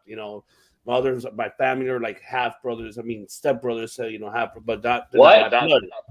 You're a what? Only child. An only That's child. a lie. That's a damn lie. You got a brother right here, yo. I know. I got brother. I know. Yeah. Yeah. Exactly. Yeah. You are part of that support system for me, Devin. Yeah. All of us are. Devin too, man. Devin too. And that's what Devin was like the first fan of us, no lie. And then he went and told Ivan about us, and the next thing you know, we were in the league. That's what we have, that support system. How Devin's saying here in the comments, we have a support, and that's what we're here to do: to support each other, help each other, and push each other. You're doing fantastic work. And why stop? Keep on going. You're doing it for for the fans that watches you. Push it. Keep doing. We got your back. We have your back. Anybody who's in the league and overall. I think Mike could tell you, like Devin did it for me. I did it for De Niro when he first showed up. I was telling Ivan, you got to get this guy on your show. Like I worked with him, we chilled. I was like, this guy's cool. I was telling Ivan, put him on the show. Put him on the show. Well, it's got to be a vote. I don't give a fuck. Put him on the show. I appreciate that for sure, man. Real talk. Thank you. Somebody did it for me. I try to pay it right back. Nice. Yeah, definitely. Ivan and Dirty started interacting with each other when Fanatics started. Absolutely, man. That's right. JB, not the only one. You're thankful for? Well, outside my husband, kids, but having a space like this, for podcasters and even for fans, growing up, there wasn't really a lot of groups that you can like talk wrestling to or stuff like that, even outside with like gaming and things like that. But, now today being able to talk about wrestling, being able to talk about mental issues and stuff like that. I had dark times when I was younger, and it was actually wrestling that helped me through a lot of it. So that's why I have such a deep connection with wrestling. No matter what craziness is going through it, I'm going to tune in next week, But amen, my queen. Amen. But even for the league, I was, like I said, and Clark Street Wrestling was definitely like there for me as well. I was on there. I was with another podcast, networking as well. And then, with Clark Street Wrestling, dealing with them. And then they introduced me with the league. So having, a support system podcasting wise, because, it's easy. You have co-hosts and stuff like that. But, being introduced to the league and being introduced, to a lot of different personalities and stuff like that, it's a great Dom, you're not wrong. But having, a great support system, being means that line, different podcasts, with George and the mini hosts. I love the mini hosts, I'm so happy for and exciting because, that's something I wish I was able to do when I was younger, being able to interview wrestlers and stuff like that. So seeing, younger generations and stuff like that, being able to do things that, we couldn't do really when we were younger, just having that support system of, with the league. So I'm grateful for you guys. Yeah. Like I've said the same sort of thing. Wrestling is an escape for me. Even my son, like I've said it all over my show time and time again. I have a special needs child with autism and epilepsy, and some days it's hard to get him through a day. Mm-hmm. And some days he's struggling, he's anxious, he had a seizure, whatever. You throw on wrestling and it's like nothing ever happened. He's a happy guy, and we're just sitting there watching together. And then if I have a rough day with him and I'm finding it hard to cope, there are a lot of times I just get on with Bruce and Wendy and we talk wrestling and I forget about it for a while. When I come out, I'm feeling better and I can keep going. And so, wrestling has given me a lot more than just a platform and a podcast. Yeah. Yep. I love it. Definitely, yeah. Nick is all you. Yeah.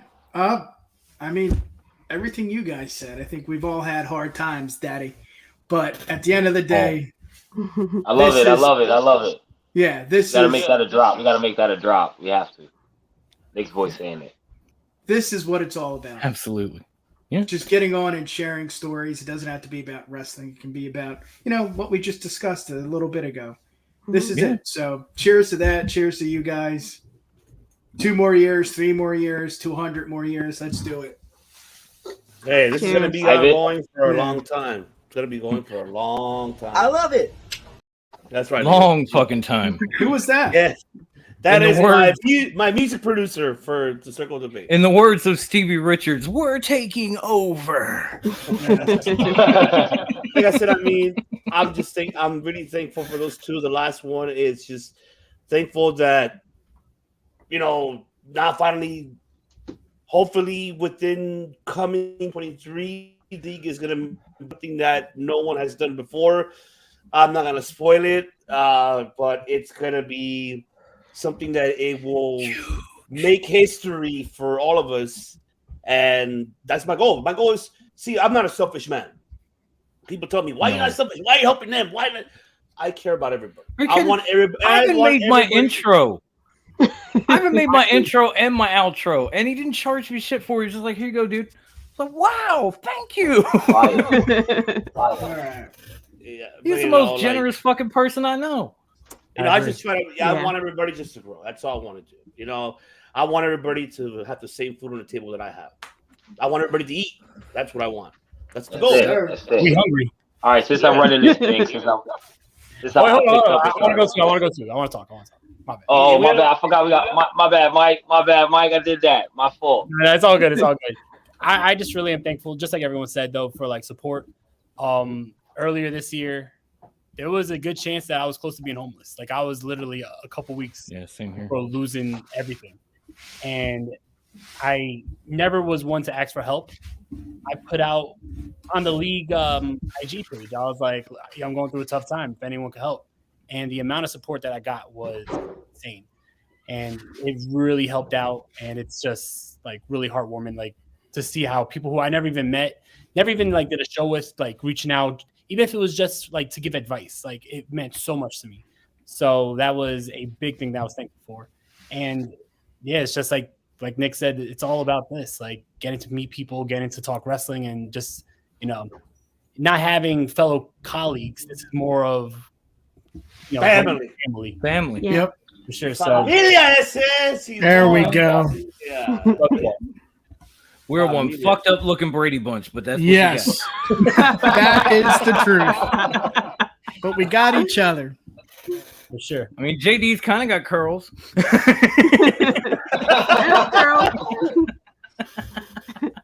Yeah, but if we're the fucking Brady Bunch, does that, because fucking Alice is in the middle, does that make me fucking Alice? Because I ain't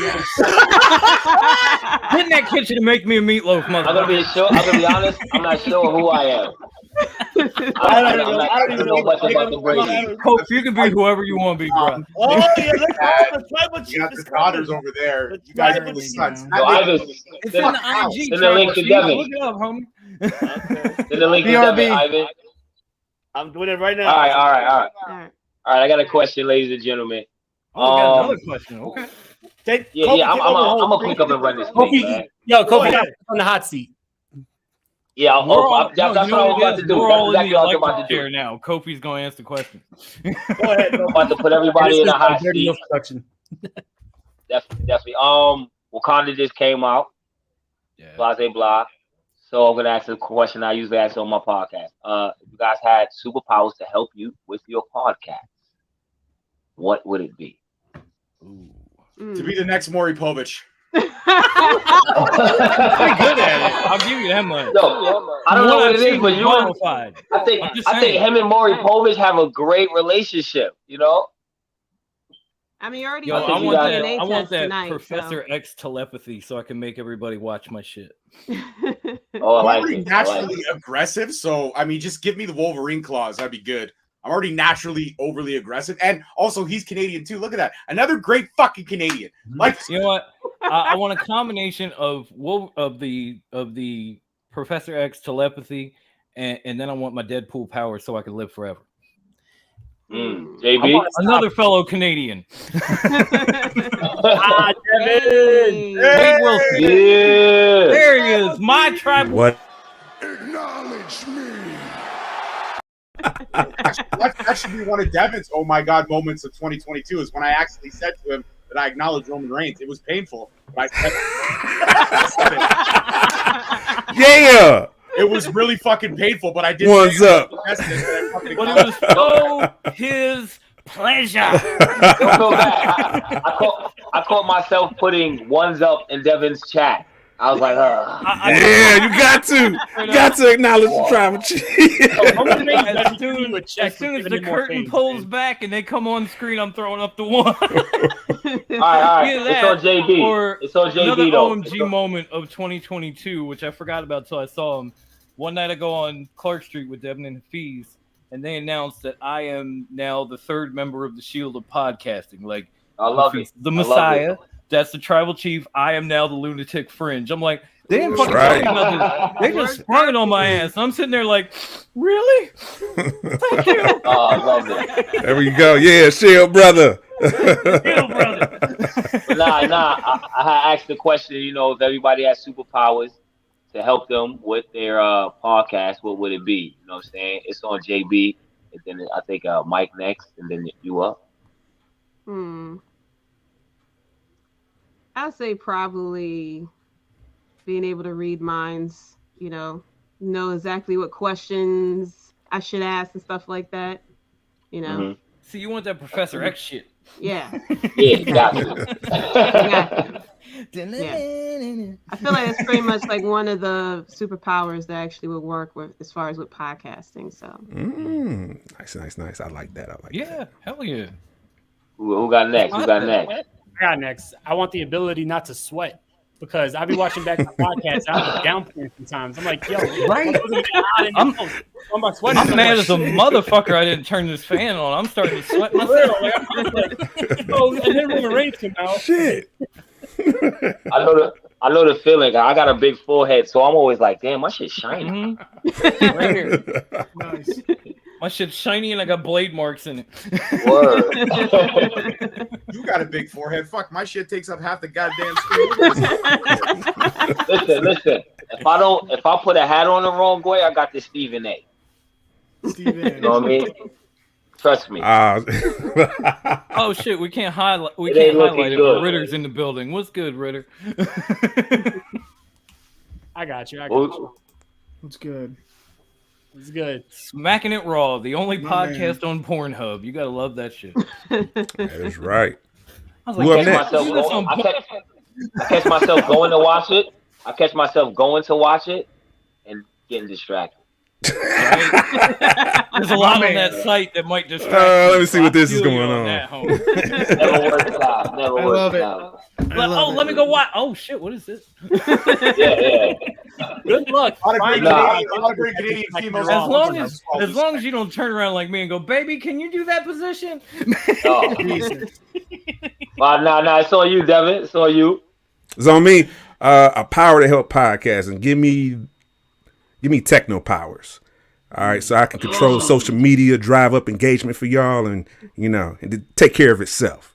So yeah. We saw around 100 clips a day. I acknowledge that. You know the right algorithm. That's right. Exactly. Crack the algorithm, get it going. Tribal Chief, come here. I need Wi-Fi. Hello.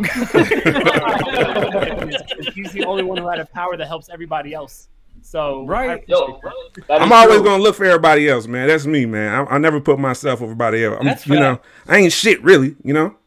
Just a human. I'm just a human being. That's all I am. Just a regular person. You can't take my motto, man. You can't take my motto. That is literally my motto. I ain't shit, and I ain't trying to be shit. You wasn't here so don't look for shit from me. I already told everybody if it weren't for Devin, I'm not in this league. So he's spot on with that shit. Just like to put my people on. Else. He's even Yoda my ass on how to edit and produce and what to use and all this other shit. It's crazy. Like without Devin, I don't know where I'd be. Yeah. Shout out. Hey, I can put the ones up real quick. There we go. Y'all too kind. Okay. That's why he's my tribal chief. Fuck Roman, that guy. Never my tribal chief. Never fuck that guy. Never. Fuck Roman Wayne. That man. Head of the table, sir. That is my tribal chief. Give me the power of the influence. Let me hear me say. As soon as you say like and subscribe, everybody's like, okay. That would be a good show power. Yeah, that's a that is a good power. Nick. Yeah, I agree with Devin. That kind of power is something special, and I think we deserve that. So that would be cool. To help each other that way too. So other than that, any interview I want, but come on, let's be realistic here. Yeah. That's part of the telepathy thing. Like you just like reach out to somebody in your mind and go, you're gonna do an interview. You know what my superpower would be? I would go back, erase what I said, Roman Wayne's, and then but it was epic. And then there we go. But no, I agree with you, Devin. I mean, I love you for that shit though. That kind of power would be very useful. Most definitely. What are you gonna say? Unstoppable. Unstoppable. Yeah, it takes care of everything, man. Wait. We already know what the professor gets. Oh, I got one more. It's already there. What you got? What you got? Go ahead, Nick. I would turn Jesus. Water to wine? No. No. We were talking superheroes, not fucking Jesus. Come on, man. All right. He would turn shaking. He's gone now. He said Jesus. I thought water to wine. I'm sorry. Right. Never mind. Go ahead. Dom's been talking way too much. Ivan, you got it. Always do that. Take it away, Ivan. I mean, Kofi said it. I mean, have the Professor X is just, have all that, telepathy power. I mean, everybody subscribe to us and follow us. Bring that power, positivity, baby. No pun intended. New day, but you can have a little bit though, because you might have got Karrion Kross back in WWE. You interviewed his ass, and the next thing you know, he was there. I'm just saying. I was there hanging out with him behind the scenes, and we're now personal friends. He follows me personally, but other than that, I did not interview him. Matt Callis did. So, I mean, kudos to him. Big dog. Big dog. I still big dog. Shout out to the invisible hand. Yes. I was behind the scenes recording that. So, yeah. There you go. And I've had one of those. And coming soon, spoiler alert, De Niro and Chris are going to have a big ECW legend they're going to be interviewing soon. So that's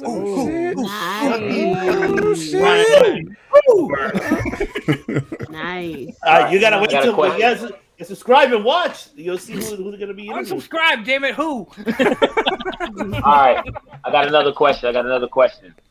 Let's hear it. Since we've been podcasting, what has been your OMG I fucked up moment? Can I curse on here? Yeah, what the fuck? We've been cursing. What the fuck? Can you curse? The following program is rated TV MAL. It contains strong language and is intended only for mature audiences. I love it. You better not bring your DeLorean on this channel. There was one episode I was my bad. Smoking on that, you dig, and asking, can I curse? Yeah. I know, right? I had to look at myself like, What has been? All right, since you guys been podcasting, what has been your OMG? I got a good one. All right, I'm gonna go to first. Okay. When I first started fucking with Zoom and StreamYard, I didn't know how to press record. And I had an interview with Tommy Dreamer. Jeez. And I never recorded it. So we just sat there and talked. Oh my god, yeah, that's up there. Oh. Yeah, mine Not that, guys. Yeah, mine's similar. I deleted the video recording of my interview with Mike Chioda, so I only had the audio version. I was so upset. This was recent too, and I bought every kind of software you can get in order to find the files, because I deleted it, I put it in the recycling bin, and then I emptied the recycling bin. So I downloaded I downloaded like 3 different softwares, $100 each. No way I could have gotten it back. So, I mean, everything went well. I got decent views. I got some publications to cover it, but still, like, in that moment, it's like Mike Chioda. That video. Yep. So that's my moment. And I've been there too, Kof, with not pressing the record button, but it was only for 10 minutes, not the entire interview. Yeah, that happened to me once too. Yeah, that happened to me once too, and it's kind of my OMG moment. Thankfully, it was with a friend who did some hip hop and focused on wrestling in his rhymes, and we tried to get him on live and do an interview with him, and we talked to him for a good 2 hours, and then I realized that I never clicked the button to go live. Yeah. Wow. And I looked at him and I was like, Shells, we got to do this again. He's like, why? Didn't you get it? I was like, no. Yeah. And I was going to ask Chioda the same thing. I was going to say, yo, let's redo it, but and he did. My man came back the next day, sat for another 2+ hours, let us ask all the questions all with over you again. for another 2 hours. Jesus. Yeah. I know. That's a big fucking deal. Again, you're out of line, but you're not wrong. Oh, come on. Fuck, Hey, yo, what the fuck? I kind of got one, but it's not really the greatest. Like when we were first recording, when I had my 2 former co-hosts, we were doing an episode on factions, like the history of factions, some great factions. And for the life of me, the whole episode, I kept saying fraction. The whole fucking episode. And then when I went back to edit it, I had to like audio dub over faction with faction. So it was horrible because I couldn't get the volume right. So it would be like, so yeah, let's talk about this next fraction. And then I was like, faction. And it I was yelling out faction. Let's talk about this. Faction! It was, if you go back to the audio archives, it was like episode 20 or 25. Yeah. It's still up there. I leave it up there now because it just sounds like out of nowhere I'm just yelling the word faction. Yeah. Because I couldn't get the audio. like an anime dub or something. Oh, yeah, it was horrible. Yeah, exactly like anime dub. It's like, faction! Yeah. Fucking horrible. Absolutely worst moment That's ever. funny. Yeah, I've been there too. You had to dub something over. For me, it was my computer crashed, and I couldn't record with my mic and everything for like 4 weeks because my computer just wasn't turning on. So I had to record on my phone, which not the best audio ever. Luckily, I was able to, I had to get a whole new computer and everything. Yeah. So yeah. I got 2. One is like really, really bad, and then the other was like one of them was recently when I first started doing the DeLorean live on Circle Debate. I think it was like the second show where I'm doing the whole intro and I'm talking for like 10 minutes and everyone's in the comments. I'm not even seeing the comments. Everyone's like, can't hear you. And I looked, it was muted. I was like, oh shit. And I was like really like feeling the points I was saying. I was like, my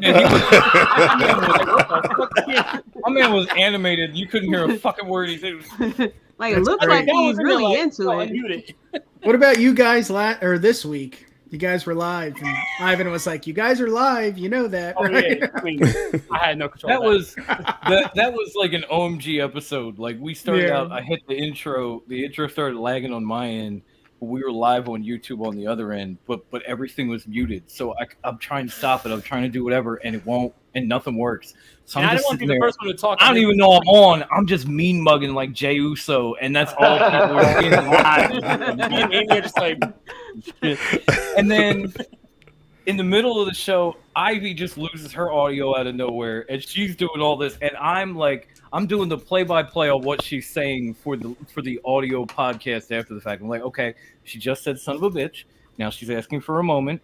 She's back. No, we can't hear her. She just said fuck. She just said fuck. Now she's throwing a fit. She's pouting. Okay, she's leaving again. Hopefully now. And then by the end of the show, we're wrapping up. I'm doing social medias with everybody, and my power goes out. Wow. And now Mike and Ivy are on, and I'm not. And Mike, because I went back to edit the show, Mike actually does a great job wrapping the show and thanking everybody and everything else, but I'm the host of it, so he can't end it.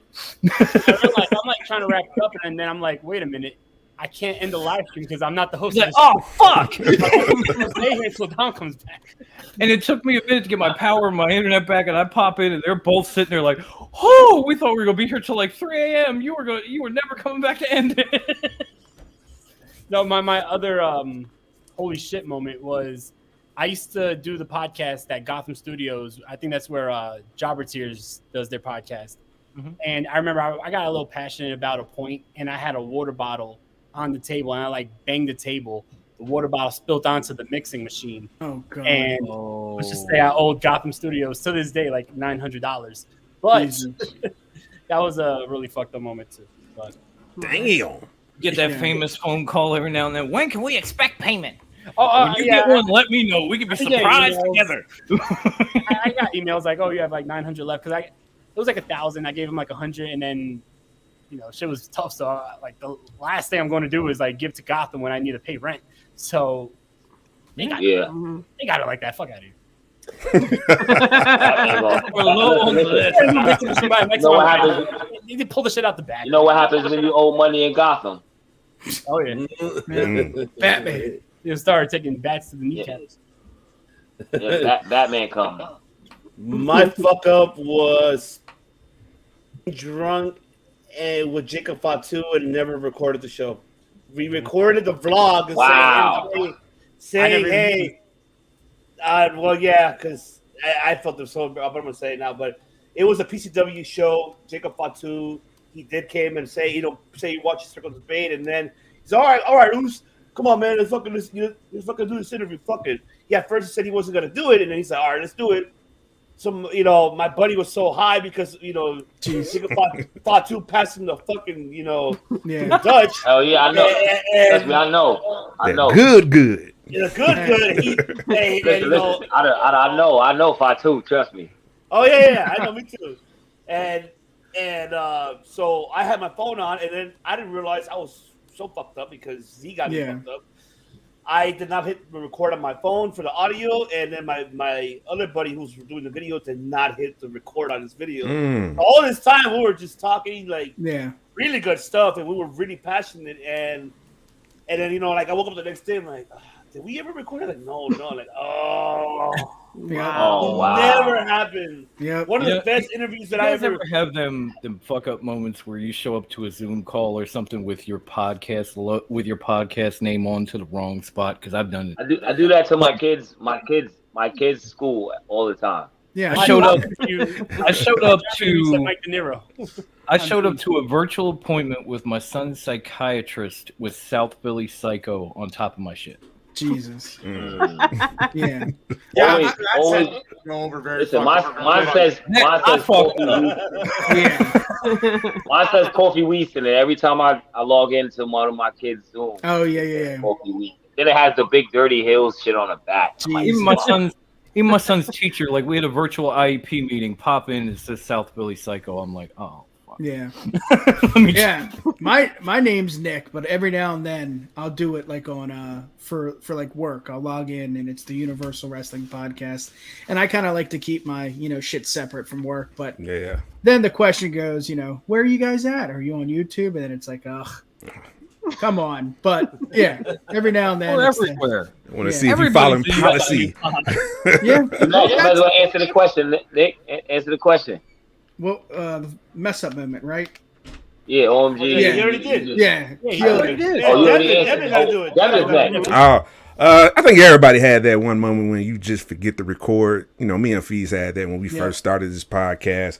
Had a couple of fuck up moments, you know, just out of my control. I could think of the most one with Circle of Debate when we finally had our first official debate. Oh no, what happened? Had it on this platform called Riverside that I used to use about a year and a half ago, and lost the whole fucking episode. Yes. Oh, no. It was We lost, super pissed. We lost like super 90%, pissed.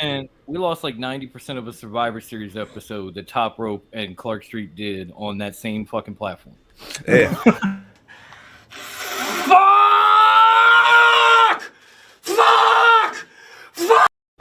Nice. Yeah, I was like, you know what? It's time for a change. Yeah, it's time for a change. I was like, I need to find a different platform. The first time he met Dom was a huge fuck up, but okay, all right. I didn't say it. I didn't say it. Damn, okay, wait. Big Talk Wrestling, unsubscribe. Fuck that. I got one more OMG moment for myself. Let's hear it. I was standing out. One more OMG moment. I was standing outside of Madison Square Garden, and I was working. And I was meeting all these wrestlers, and it was coming by. I was getting all these pictures with all the wrestlers. And I see Triple H come by. And I got so fucking nervous. Nice. Like, I've never gotten nervous in my life. But I got so nervous. He's like, hurry up and take the picture, kid.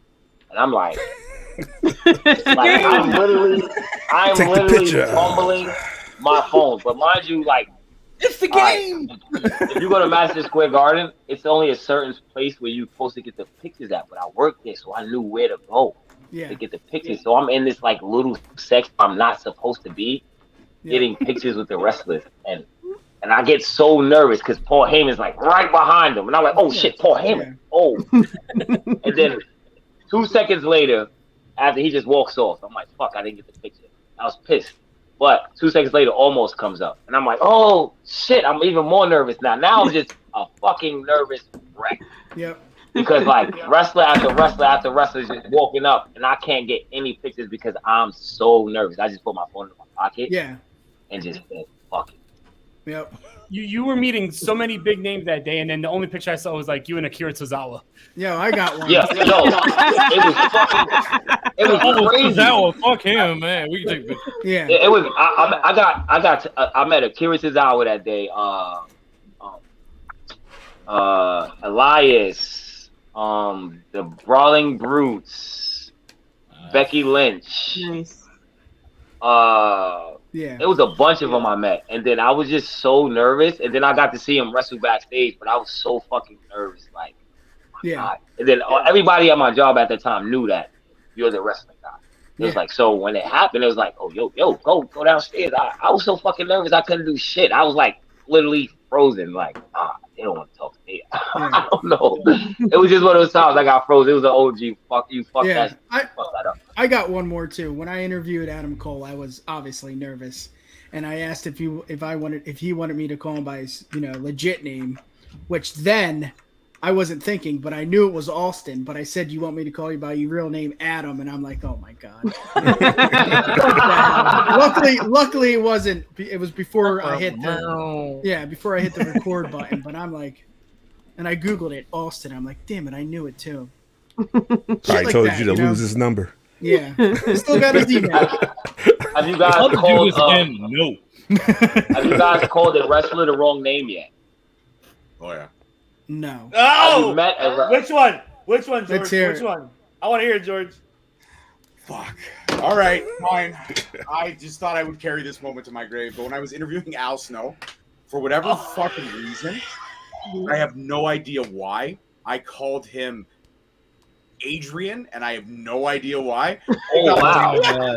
I don't know where the fuck Adrian came out. Maybe I had watched Rocky beforehand. I'm not 100% sure. I was like, yo, Adrian. I don't know why. Adrian. I threw Adrian out, and he looked at me. I did it. And I was like, yeah, all right, we're just going to, thankfully, I can redo the intro real quick. But, yeah, that was a huge fuck up. All kinds. That's funny. I can't pronounce names right sometimes. Sometimes the names are very hard to pronounce, so I'll go by like the moniker.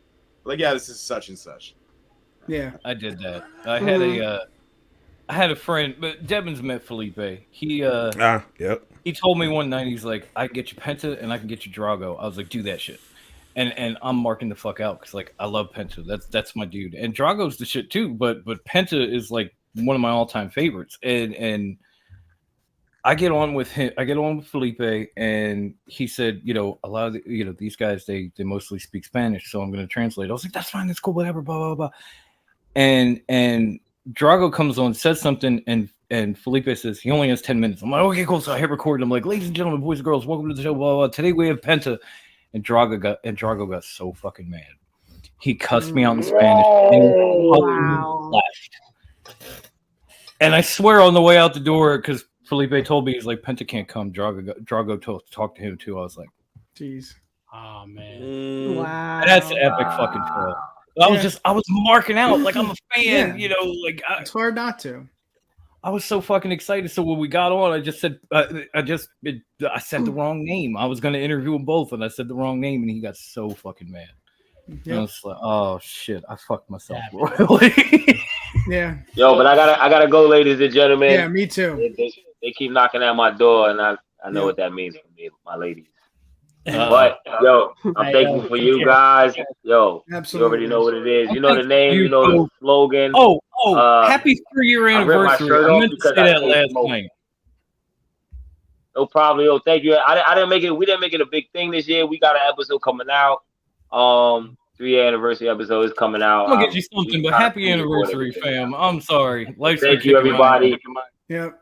Appreciate everybody, man. We gonna talk. We got a lot of shit on the man. Salute. pipeline. Peace. You already know what it is. JD, hit me up. I gotta get on your show too, girl. You know what it is. Okay. I think I've been on everybody's show here. Yeah. All right. You know what I mean? Hit me up, JD. You know what it is. Y'all know the name. Y'all know the slogan. We rip our shirts off because we stay smoking. Holla at you. Yes, sir. You know the vibe. I'm gonna peace too, guys. It was a lot of fun. I appreciate it. Support, like we said from day one. So that's all that matters, baby. Yep. Take it easy. All right, Nick. Right. Evan, Get up out of here, man. Get up out of here. I'll be in the chat later. My man. Peace, guys. All right. All right. Later. All right. The last question of all. So we can Wait, guys, I gotta go. No, I'm joking. I actually do have to go. So if I could give my answer first, and I'll say my goodbyes and wrap it up. But what's the next question there, Evan? The last one here of all time. This is the one thing that all in pro wrestling promotion is missing. If so, what's missing?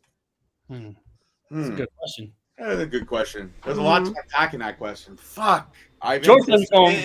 Coach took over. He took over, and I'm like, I wasn't gonna be like, hey, you know what? No, it's all good. It's all good. Last question, George got a. You know what? Yeah, I might have to go on a tangent. No, pro wrestling is missing CM Punk. No, they're not. What pro wrestling is missing is more unity, collaboration over competition. Like Forbidden Door was a great opportunity to see what big promotions can do when working together.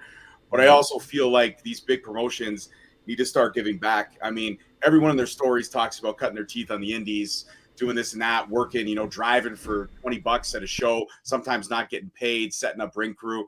And yet, once they get to the top, it's like everybody kind of forgets what the indies does and what the indies represents. So why not have once a year where you could find the best indie wrestlers, like they kind of did with the Mae Young Classic, but make it almost like a Tough Enough, but where you have a King of the Ring style tournament, and that indie wrestler, whoever wins, gets a shot at a contract for one of these big promotions. And it could be any of these promotions vying for it, or they could all come together.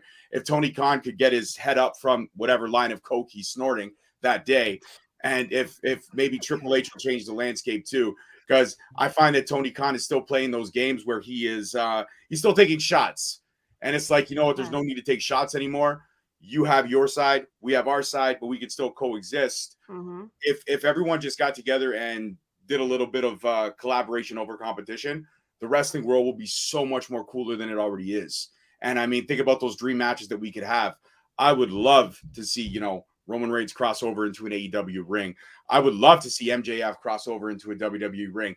There is opportunity for big money to be made when the fact is that the fans just want these dream matches. And we don't want to wait till two guys are in the twilight of their career, like Sting and Taker, and then not get it. We're hoping for it, and then it never happens. And the only time we can get it is when we turn on our PlayStations or our Xboxes. Or in Dom's case, I think it's probably N64. I'm not sure. But Xbox One, fucker. But honestly and truly, collaboration over competition, just something along the lines of that, where these companies can come together and even giving these indie stars an opportunity. Like there's, again, so many great talents over here in Ontario, and I know it feels selfish to be bigging up Canada, but I have to because there's no eyes over here. And every time we try to cross into the stateside, we end up getting fucked 3 ways from Sunday and banned for life because apparently we're taking jobs from American wrestlers. We're not. There's plenty of the pool to share, but the problem is the spotlight is over there. There's no spotlight here. And I've said this before about an NXT Canada, and people have looked at me like I've had 3 heads. We don't need an NXT Canada. NXT UK didn't work. Well, duh, fuckhead. They're actually turning into NXT Europe. So they're actually giving more wrestlers an opportunity. We're going to see wrestlers from Italy. We're going to see wrestlers from Spain. We're going to see wrestlers from Denmark, New Zealand. We're going to see wrestlers from all over Europe on that program when it drops. Why can't we have an NXT North America? Why can't we have some Canadian talents? Why can't we have some Mexican talents? There's an opportunity for collaboration over competition. If the world just got its head out of his ass and everybody just stopped fighting, put down the guns, put down the bullshit, and just found a common grief, like we're supposed to be, the dream child of whatever God you believe in. If that's the case, why the fuck have we been fighting for 2,000 years? I don't get it. Oh, man. And that's my epic rant. And that one actually was a little bit more PG-13. I think it's because Devin's on the show, and I want to acknowledge my travel team and not the You don't got a filter for me. I'll be honest. I'm with George. I'm with George, even though he's shitting on me. So, Why you got to filter for the travel chief? See, he's thinking. You're lying. Listen, I said this at the beginning of the show. Devin wasn't on the show at that point, but in Canada, we can lie, but we can still be so sincere when we say I'm sorry.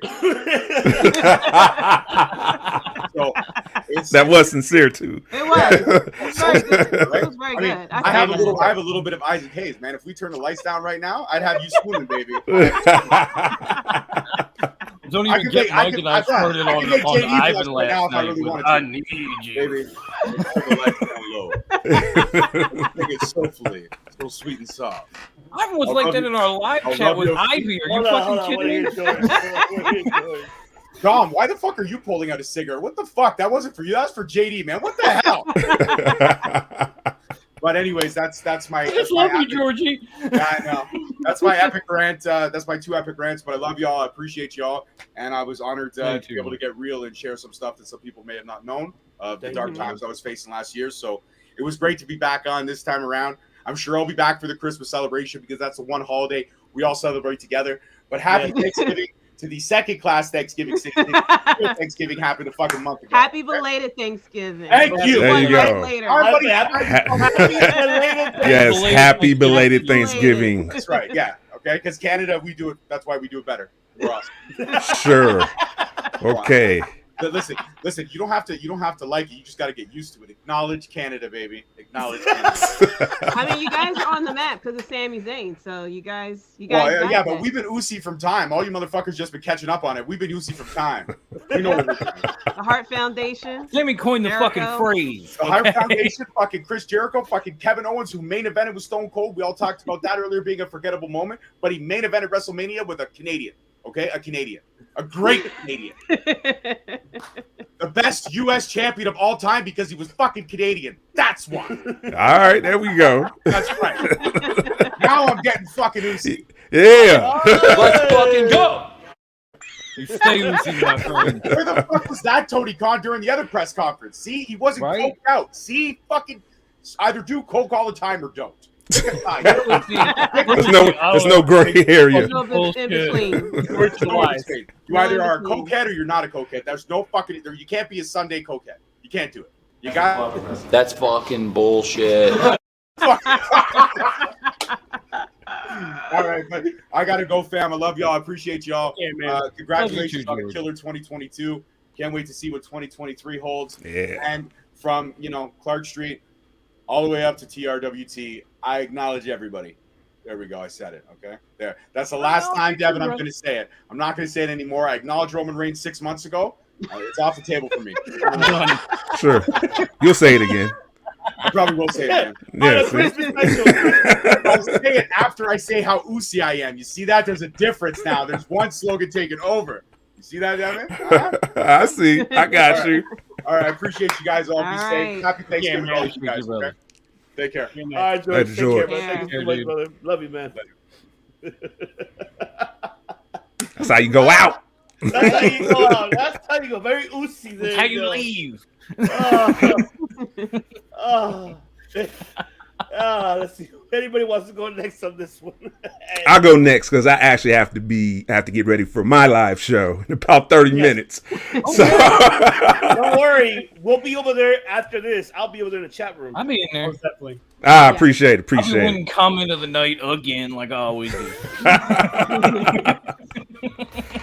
I wanna piggyback off of George's point, collaboration, because I think that's key. I want to be different too, so I will go with kayfabe. That's what's missing. All right, yeah, internet fucked it up, but truly, that's what's missing. That connection to wrestling. Because if you look back in the day in the 80s and the 90s and back when wrestling, the territory days in the Deep South, that audience thought it was real. When wrestlers got legitimate heel heat. You know what I'm saying? They wrestlers, the fans were waiting by your car, getting ready for you to come out so they can just, give you these hands, let you know what's up, or just that. Or on the other side, fucking up Sergeant Slaughter's camouflage Cadillac back in the day. Man, moments like that when people were pissed off at Sergeant Slaughter when he went on the other side of the fence. It was just moments like that. I think that's what's really missing, and it's hard. And I don't know if we ever would get it back to that true connection of wrestling because of kayfabe. We got other ways, storylines. Watching it from like a storyline perspective / movie, that's cool. But I remember when I thought it was real. It was a different type of connection. When Stone Cold came in, he's about to kill Vince. He got the gun and bang. I was like, I thought it was going down. I was like, man, he's about to commit murder on live TV. Holy shit. So don't forget Pillman 1911. Oh my God. Yeah. When they went off like that, it was insane. Insane.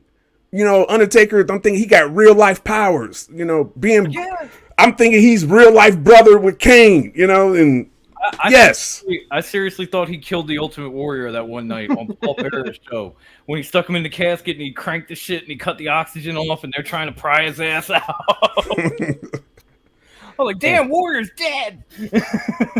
And so just to wrap it all up, I think that's what's missing, just the kayfabe part. Because I believe when people was not all in it, that's when wrestling was at its peak. That's the true art form. When you just the believability in it that you just think this is real life. So yeah. Love it. I feel you, man. You and George fucking nailed it.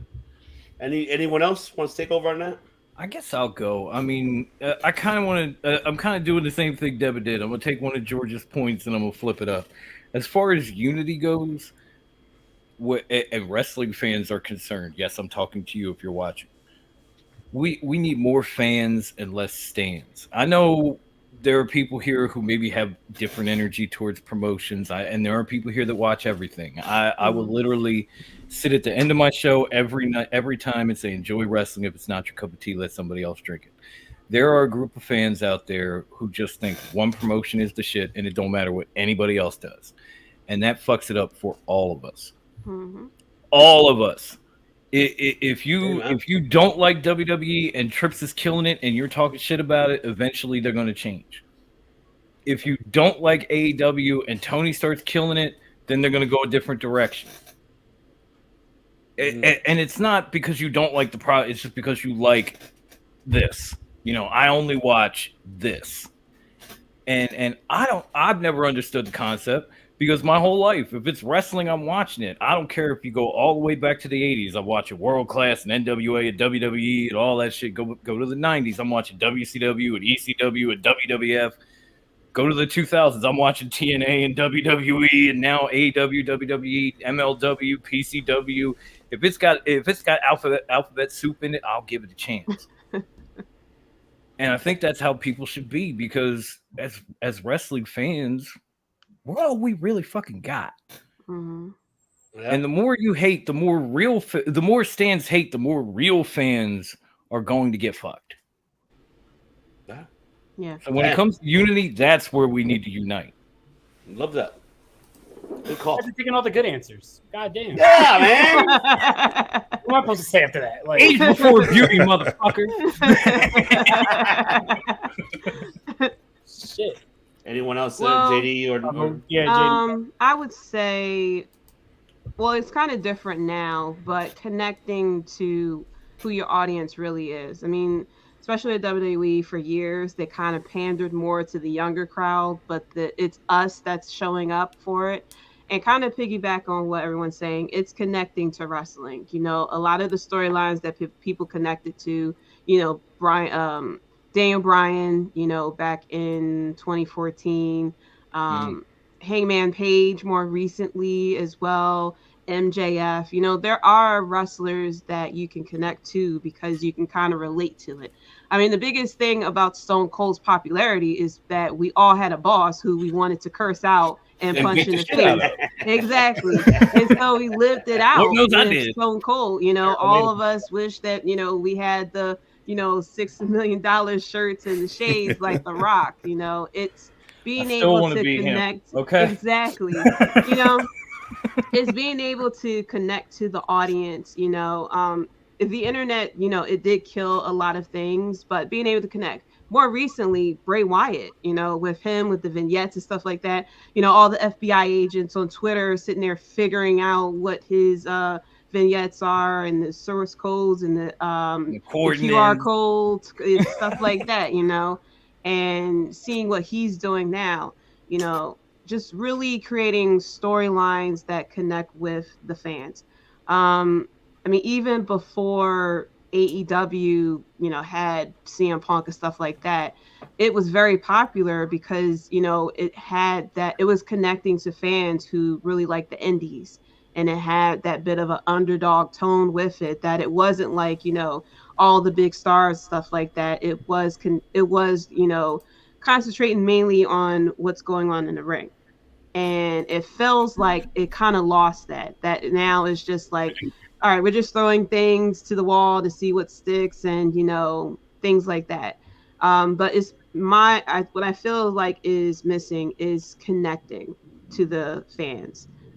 Create a storyline that can connect to, you know, doesn't have to be exactly what's going on today, but something that connects to people. Like we saw with, like I said, with Daniel Bryan, with Stone Cold, with The Rock, things like that. The biggest, you know, storylines that a lot of people remember are the ones that made them feel something.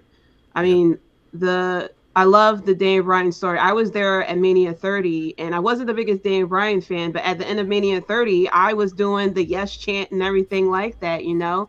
It's connecting to people. And also the piggyback, too, what George said, is, you know, connecting with the indies. There are a lot of fans out there who mainly watch WWE or mainly probably even watch AEW, and they have no idea that their favorite wrestler is actually in the indies. I love the Lucha Bros. I would have never known about the Lucha Bros if it wasn't for AEW. I said it plenty of times on podcasts, I've been a big WWE fan. Like, through the Monday Night Wars, I stuck with WWE. I was the stan. You know, I was like, I'm not watching anything else. I feel like it's betraying WWE, stuff like that. And I missed out on a lot. I missed out on Rey Mysterio versus Eddie Guerrero. I missed out on a lot of things. I knew about NWO, but I didn't really watch a lot of things about NWO, you know? So it was those missed opportunities to really see a lot of great things that's happening in wrestling. Luckily for me, there was House of Hardcore, Tommy Dreamer's show came to Philly one day. And I was like, you know what, let me check it out. Because I saw Ric Flair was there and stuff like that. And that's when I saw the Young Bucks, you know. So, and that made me a fan. And seeing a lot more people, I saw Tony Nese, and then seeing him, you know, go to WWE and stuff like that. So it's just connecting to it. And that's one of the biggest things that I loved about the Black and Gold NXT. It really connected me to wrestlers that's outside of the WWE bubble, Adam Cole, and, you know, a lot of people who I would never have known if it wasn't for, you know, Triple H opening up the, you know, to the indies and letting us know, like, hey, you know, your favorite wrestler is out there, you just don't know it yet. And that's what connected me to AEW, because I'm like, well, you know, if people like that is out in the indies, you know, who else is out there that I, you know, would love to see? So it's connecting with, you know, with the indies and stuff like that, but also connecting to the audience as well, and letting your wrestlers shine. There's a lot of wrestlers out there who are very creative, you know, and know what they're doing. They just need the platform and that bit of a push to do what it is that they need to do. Yep. Amen. Mm-hmm. Amen. You see, people, this is the Queen of Philly. She used to be a stan. She evolved. You need to be more like her. Yeah.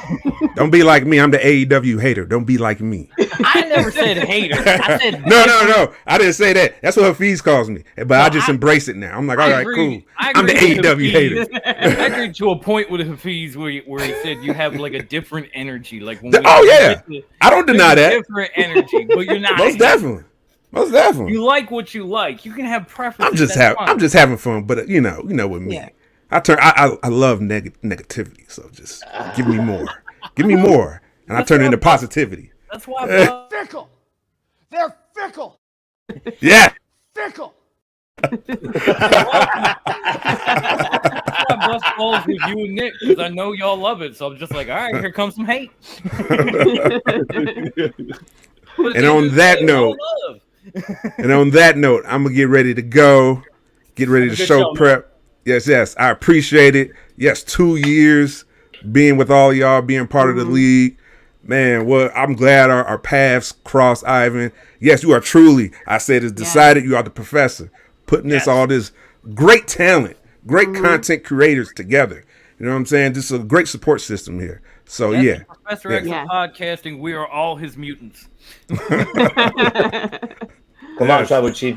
You acknowledge me. I acknowledge you, Mike. I acknowledge you. We didn't want to see that. We're going to get them ones up tonight, too. All right, check us out on the show. ClarksonWrestling.com. I'll be there, bro.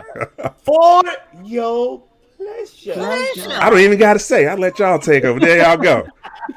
And get the beat Deuces. Get the ass off the stand. That's team for the abbreviation. That's ClarkStreet.com. Oh, y'all got all the sayings. Look at that. Holy shit. Get you your hoodie so you can say Oh, I love it, man. Appreciate it. Yes, debate coming soon. Debate's coming soon. 2 years. I love it. Go ahead, bro. Jeff. What up, Jeff? Did he just say CM Punk is what's missing? Not really, CM Punk's not what's missing. If you ask my son, he would probably say the same because he was kind of brought into wrestling by CM Punk at a very young age, but even now I think he's over it. Like he got to come back and then he saw it and then he went, nah, I'm good. Yeah, your son's now a Kenny Omega fan. He's like, always been a Kenny Omega fan. Always. On the opposite side now. So you guys took all the good answers. I don't know. Like, what is it missing that I want to see? Like, if I could come up with something that's different than what you guys said, because those were great points. That sucks because I got another one. I think something that's missing is just companies like Impact Wrestling, companies like MLW, NWA being on national TV because that was it. Yeah. Yes, network exposure for wrestling. Mm-hmm. If Monday Night Raw can get almost 200 people with 2 million people watching with Monday Night Football on at the same fucking time, wrestling is viable. Put it on the network. Yeah, and like I said earlier in the show, you got companies like Impact Wrestling that has been the most consistent company throughout the whole year, and many people would tell you that, but then the majority of people don't even know that it's still around. Like, people say, oh, when TNA died. I'm like, TNA didn't die. Like, what are you talking about? Still around. Yeah. What are you talking about? Yep. But so yeah, it's like companies like MLW, you know, their storylines are so unique. Companies like GCW, who have like that old school ECW vibe, they need to be showcased more. Too many people know wrestling as the thing that WWE is. Like, I started this new job and I'm telling people about my podcast, and they're like, oh, like WWE? I'm like, yeah, and like AEW, I'm like, huh, what's AEW? It's like, yeah. And it's sad because it's like, you know, people, it's like when you say something like a bandage, people know the bandage is Band-Aid. They don't say bandage. Like, you don't say, give me a tissue, you say, give me a Kleenex. That's what WWE has become. But that doesn't mean that you don't have all these off brands of wrestling that is fucking amazing. And I just would love a day where, you know, you go on and you're like just scrolling through Guide and you see Impact Wrestling on one channel and MLW on another channel. I think we got to get back to that because there's so much good content out there that no one really sees. Yeah. It's like saying you can only get Coca-Cola in a grocery store, even though Pepsi is good and people like that, even though Dr. Pepper, whatever the fuck. No, we're just RC Cola? Yeah. RC Cola was a shit. RC Cola was a shit. Shit, man, I miss Jolt Cola. I don't even know if y'all know. Jolt Cola. I don't think I ever had it here, but I heard about it. You guys remember Mellow Yellow? Oh, Mellow Yellow. No, I never heard it. You never heard of Mellow Yellow? My dad used to drink that shit. Mellow Yellow was like a Sierra, not a Sierra Mist, more like a Mountain Dew, right? Yeah. And kind of like a lemonade, but a soda. It was weird. Yeah, it was really good. If you remember the movie Days of Thunder, that's who sponsored Tom Cruise's car. Mellow Yellow. I appreciate you, homie. Yeah. Oh yeah, we do the best that we could do. Everybody here, man. Everybody I honestly catch up on what's going on in New Japan watching y'all.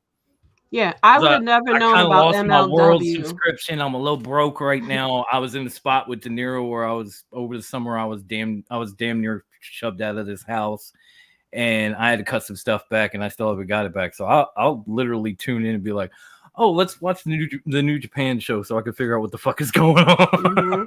I appreciate that, and I hope that my job doesn't get in the way of the New Japan show too much because I miss getting on for the New Japan show. Hey, we all got to make that money, but Jenny, you were saying that you MLW. What were you saying? I apologize. No, I was saying with his point, like I would have never known about MLW if it wasn't for you guys. Yeah, I never heard of it before you guys. So yeah, I would love for the indie shows to, you know, get some TV time and stuff like that. You know, when NWA came out with Power like years ago, I was watching that on YouTube, and I wish that they got a TV deal. You know, so I would love for them to get TV deals because it was even back in the day in the Monday Night Wars, ECW was on local TV. And you know, you would sit there and tune in. Channel You'll watch 48 at 2 a.m. You know, exactly, exactly. Hell yeah, exactly. But yeah, you know, for them to stay up and watch it with him. But for them to, you know, especially with today's time, for them to get some type of deal, you know, streaming or something like that, so they can get a little bit more exposure. Like I said, your favorite wrestler is out there. You just don't know that they're there yet. Yeah. It's a good point. That is a good point. Very, very good point. Everybody big, awesome amount of points. I mean, for me, I think the last thing I would say to some promotions, not all, storytelling. Give me a story to get invested, not just a pro wrestling match. I mean, yes, I can be very, you know, analytical because I do pay attention to both things. I'm just speaking for myself. I don't know how everybody watches the matches. I watch the storytelling in the ring, psychologically, and outside about how it's being told.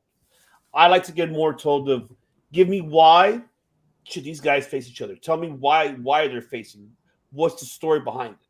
I think that's what's kind of missing in certain promotions, not all. Yeah. But everybody has their own cup of tea. You know how Dom always, you know, phrase that. But I just wish there could be more storytelling. Because let's be realistic. All of us here, we love soap opera. We all watch whatever's on Netflix, Hulu, or anything in any platforms, right? I grew up watching novelas. Novelas, yeah. You gotta have your novela. Cobra Kai is kind of like a soap opera, right? I guess you consider that shit. My mom used to be obsessed with Beverly Hills 90210, and when I showed her that Luke Perry's son is a wrestler now. She watches just because of Jack Perry. Nice. Jack, baby. What do you say? You think because of this era, streaming is more important? I wouldn't say so. I wouldn't say. I mean, people have streaming nowadays. It's more viable, but cable network is still the majority in people's houses. Yeah. Yes. One of my favorite trilogy movies of all time. Like 3 kind of sucks. I'm gonna be real, but yeah, when they got all into the incest shit, like what? Yeah, that was a little weird. Yeah, so you're fucking who? Ooh. But I feel like that's what's missing there. Like, I mean, how Jeff put it an example. I think that's what it is. It's just you need something like, you know, some WWE has that tendency, which I love now that Triple H is kind of bringing that back. Is like one ending of a Raw, like how SmackDown, how it ended. SmackDown just recently ended with a brawl between, you know, the Bloodline and, you know, and Drew McIntyre and what the hell is it? I can't always. I wouldn't know because I didn't watch it yet because I was on live. Thanks, yeah, Ivan. Yeah, you're welcome. I didn't finish Rampage yeah, yet. There you go. It ended that way, and there was no like, oh, now I got to tune in next week. So it makes you now invested. Okay, Yeah. oh yeah. And I love cliffhanger. I've been saying that for a while. Like, you got to make it episodic, and you got to have cliffhanger endings that's going to make you want to tune in next week. Wrestling is fun, but you can't just have dream matches and say, well, next week we have more dream matches. What's going to make you want to really tune in? It's the story. So I agree. Yeah, I mean, there are exceptions to the rule, but absolutely. Like when they said the New Day and the Usos were going to be fighting on SmackDown, I'm tuning in. I don't give a shit why. Like, yeah, oh, it's the record? Okay, I don't care. It's New Day versus the Usos. Who gives a shit? You don't need a story for that. But then there are times where either the story leading up or the in-ring psychology of storytelling is critical. Yeah, and I feel like that's where. Go ahead.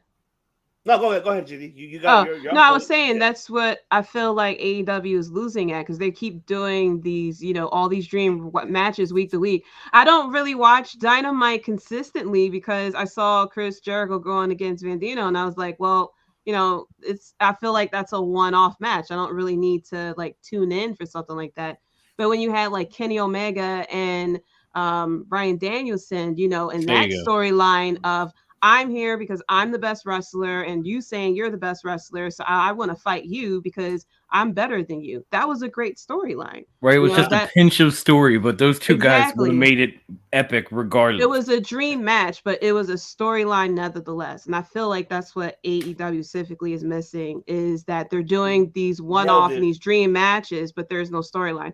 Jade Cargill is like, what, 42-0, but there's no storyline with what is going on with her. So she's like going against, she went against what, Marina Shafir, and I was like, I'm not watching that match. Yeah. You know, it wasn't even a match. First of all, I will watch it. It wasn't. No, it was time. It was time for Nyla to talk shit and send that storyline forward, and that was. I didn't even feel because JD. I will. Hit my heart. She nailed it in the coffin. I love you for that. I will love Jade Cargill for life because she got Jeremy Prophet on TV. They don't take over, Rob. No, but go ahead and keep on digressing. This is great, but go ahead. Did you take over right quick? No, it was just mainly that AEW is losing out because they're not doing the storylines that they used to do. I mean, when they first came on the scene, they had storylines and stuff like that, and it was very compelling. And you know, and then all of a sudden they're starting to get a lot of the bigger names. Then it turned into okay, we're having this dream match. It was like GMO on WWE 2K18 or something where you Randy's just like making some good points here too. Yeah. I'm saying, like, I think what's missing is we need more promo class for this generation, and a lot of that is true. Like, not everybody's MJF. That's a fucking fact. And he also said we need more veterans helping the generation of pro wrestling. Yeah, which is that's why, what NXT which was. is why, and I'm sad that Ivan's not on screen for that. Which is why De Niro and I like Jeff Jarrett going to AEW. Yeah. Yeah, I'm hoping that he helps backstage. A man with that much clout and that much legacy that built a promotion from the ground up comes into AEW and y'all are hating. The only problem lies with like I understand like you had like the whole beef with Adam Page and CM Punk, and a part of that was Adam Page saying that I don't have to listen to the veterans. That's part of the problem because in AEW you have a plethora of veterans who are there to help. You have them as coaches and there's a lot of experience with guys like William Regal and Arn Anderson and Dean Malenko, Jerry Lynn, and even the guys who are still on the roster like Chris Jericho. But if the young guys are not willing to listen, then it's not really the veterans' fault if they are trying to help. So that's the only thing. It has to be a collaborative effort. Yeah, you gotta set it up that way. I gotta be honest, Randy. I haven't seen Jake Roberts in a minute, but yeah, you would think, especially ring psychology and promos and that type of stuff. Jake was the man. Yeah, he is. And it's like he was never the greatest wrestler. He was never the best built, but when that man spoke, you listened. Exactly. It was as simple as he will whisper his promo as low as possible, so you had to really listen to hear what he said. Yeah, and he had those faces and just everything, motions, little details, motions, faces, all of it that just sucked you right in. Like you had to get closer to the screen. Randy Savage used to do that shit a lot. He would have like the big up, like it would be like a roller coaster. Like I was watching, go up and down. Do the real soft monotone, and then he would, brother, and I'm get Hulk Hogan in the ring. Dig it, love destroy you, Savage. It was like you would have to like really listen to what he was saying, and that's amazing. Like you don't see that nowadays. Yeah, it was art to it. I feel like they need to make it, mandatory for this. They only have to be on TV once a week. You can't tell me that they can't get the roster together for another day during the week or something like that. I mean, you give the roster time to go on other promotions and stuff like that. You can sit there and say, okay, let's show up in the city that we're supposed to be at Dynamite. Let's show up on Tuesday, and then let's do this, then the third. Honestly, you know what makes me wonder if giving these guys that kind of freedom is giving them too much freedom. Yeah. Because now they don't have to be there till taping, so they can go work other promotions, do other things, do whatever the fuck they want. And it doesn't mean they're going to get anywhere on national TV because they're not there working at it. They're just doing what they do over and over again someplace else and then coming to TV tapings. Exactly. Well, that, and it feels like it's a bit unorganized now. That was the great thing about the Black and Gold NXT, was that the people that were there, they were getting trained. They had the promo class. They had character development. So when you see them come on screen, they're a whole package. It's a damn shame that William Regal doesn't want that kind of spot anymore, because he could do wonders for AEW. But Jeff Jarrett, he made a lot of fucking stars. Look no further than AJ Styles. He can, but the thing is, Samoa Joe, Christopher Daniels. It starts from the top. Tony Khan has to create the environment that, the young rookies are there to learn from the veterans. If you have it as sort of free for all, you do what you want type of situation, people are going to come in with, a chip on their shoulder and be like, I've been wrestling for 5 years. I don't need, help or anything like that. I feel like I said, they need to make it mandatory. Hey, look at Jade Cargill. She's been being trained by Bryan Danielson. Now, granted, she doesn't have the greatest of opponents to go against, but the difference between her when she first started to her now is just like night and day. And that's kind of what you kind of need with AEW. They need help. Yeah. Like, even when some veteran. Let's be honest, even when Britt Baker showed up in AEW to begin with, she was kind of trash. She was. And a lot of those veterans worked with her behind the scenes and created what she is today. So if you're willing to sit there and listen and learn from these people, you can be the next Britt Baker or whoever. But if you're not, it doesn't matter who they bring in. I think that's always been an issue right now, current days of this era. It's just that certain individuals are kind of like selfish and that doesn't want to kind of help the others to, obviously to succeed and to be in the spotlight along with them on the side. But you need that at the end of the day, because you think about this, and I'm pretty sure, this is why I vouch for Jericho, why I call him the good joke, for that reason. The greatest Jericho of all time. I call him the Tom Brady of professional wrestling because he is that Ocho because of that reason. I know. I don't like Tom Brady. No, you're fine. He had a lot to do with Britt, so you're not far off. That's what I'm saying. That whole conspirator thing that she started out with to turn things around, that was an old Jericho promo remixed. Yeah.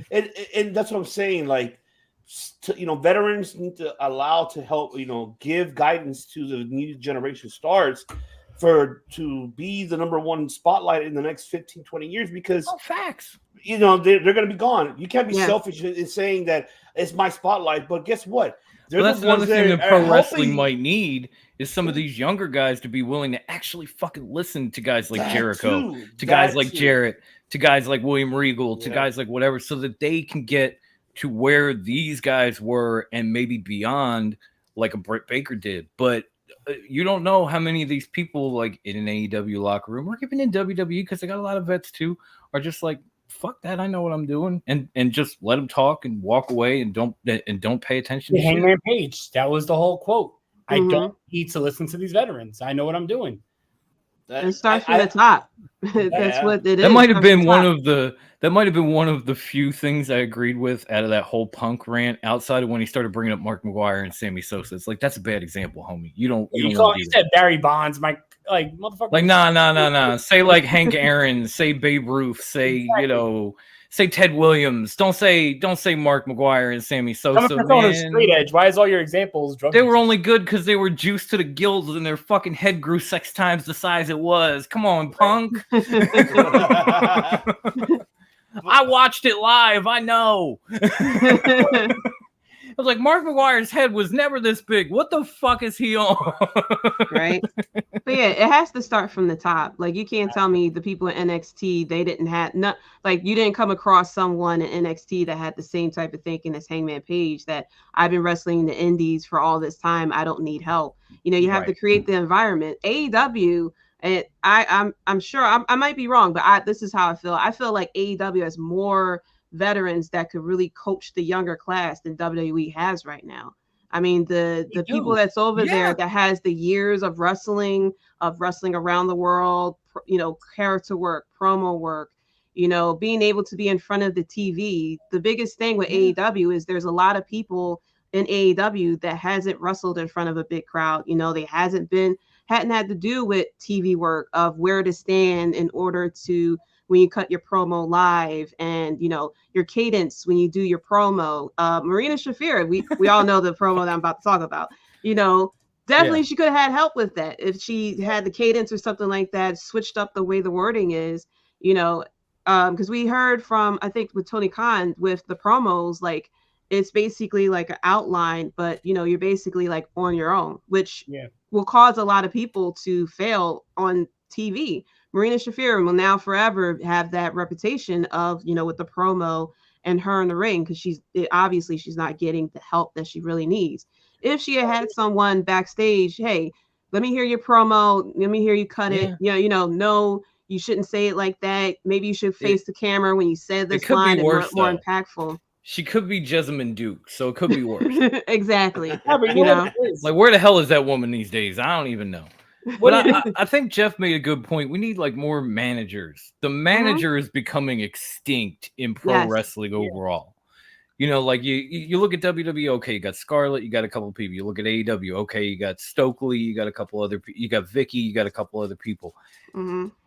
Wrestling used to have managers everywhere you fucking turn. The mouthpiece. They had the mouthpiece. Paul Heyman, Paulie Dangerously, call him what the fuck you want. He was with everybody. You had woman. You had all these. You had Teddy Long before he was ever, you know, holla GMing and shit, was a long-standing manager.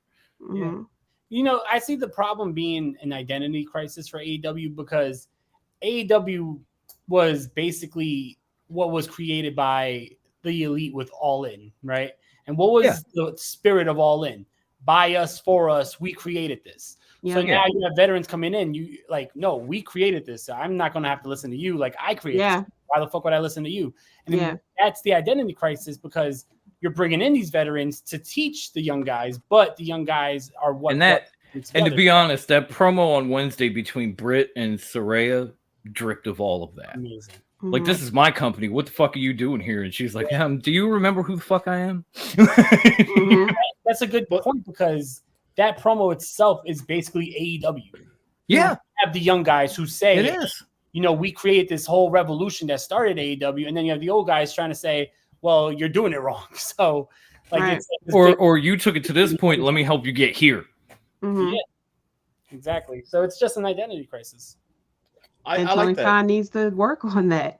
You know, he can't be the friend and the fan. He has to be the owner to say, hey, okay, yes, thank you for building AEW to what it is right now. Let's try to get it to the next level. And that's why we're bringing in these people. That's why I'm we're keeping gonna my draw fingers in crossed. more eyes, you know. Let's get the help from these people who are more experienced, who came from, you know, wrestling all across the world, especially the fact that they're trying to go to UK, they're going to Canada, they're going to these they're trying to diverse outside of, you know, people who outside their core base, you know. You have to connect to those people, you know. One of the best things with the women's division is Jade Cargill, because you see Jade Cargill and you go, who's that, you know? And that's how it should be with a lot of people in wrestling. That's the real life Storm. Who is that? Exactly. Like, that's how it should be, you know. And she's not even like the actual main champion. She has the second championship. Yeah. And, you know, the person, well, you know, and it's technically Thunder Rosa, but it's like, that's how it should be with a lot of people, you know, especially if Tony Khan wants to, you know, go in competition with WWE. Don't worry about when WWE put on their shows. Worry about making sure that your wrestlers is starting to get the recognition outside of your core base, you know. He's very smart as far as making sure that Jade Cargill is out there with, you know, basketball games and stuff like that, so that when she's seen, people go, who is that? And then, you know, it's that connection. Oh, okay, AEW, this, that, and the third. That's how it should be with a lot of wrestlers. But, you know, I don't know what it is that he's trying to do right now. I feel like that's where the identity crisis is with Tony Khan. Absolutely. And you know what, Randy, I agree with William. I agree with what you said about William Regal and, you know, Dirt Sheet to be what they are. It was reported that Tony offered that type of spot to William Regal and he turned it down because he didn't want to do it anymore. I don't believe that. I think I disagree on that. I think I disbelieve I'm just saying, you know, allegedly. That's why. Hey, I know, rumor your window, right? Let's keep it that. But I don't think he did. If that was the case, why is William Regal and Brian Stewart training before the show? They offered. It's their offered. Hey, you want to come and learn? Come learn. Need promo? I can help you in the ring. That's why I don't believe that. I think if he was given that opportunity, I guarantee you all of that Rampage could be successful and Dynamite could be successful if they allow giving him that power, that creative power, and he can put more storytelling into AEW. That's what we're missing. Mind you, that this AEW Dynamite Pass was all promo show. It was a little bit pro wrestling, but at the same time, we had promos from MJF's, Moxley's to, you know, Saraya and Britt. I mean, those are great promos. Here's what the flaw is. You're building a pay-per-view less than a week away, and you haven't given us a full card lineup, but you're not even giving us a reason why should we be invested of buying hold on, before anything, I apologize.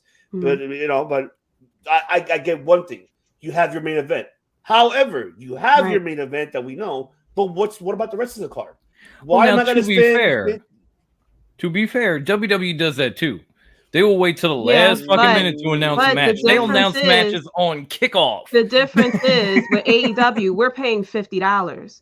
With WWE, I already got Peacock. Okay, I watch other things on Peacock besides WWE. With AEW, you want me to pay $50 for you? You better give me a reason to pay up $50 and to watch the show. So you really need an excuse. Exactly. Give me a reason to pay $50. I'm not paying $50 just for your main event. You know, if you're going to put on a 4-hour show, you better give me 4 hours of me. My $50 better be worth, you know, that 4-hour show. So he can't wait till last minute. He doesn't have the luxury of WWE, because we can just we could pay $5 and tune in to the pay-per-view. If it sucks, it sucks. You know, we only paid $5.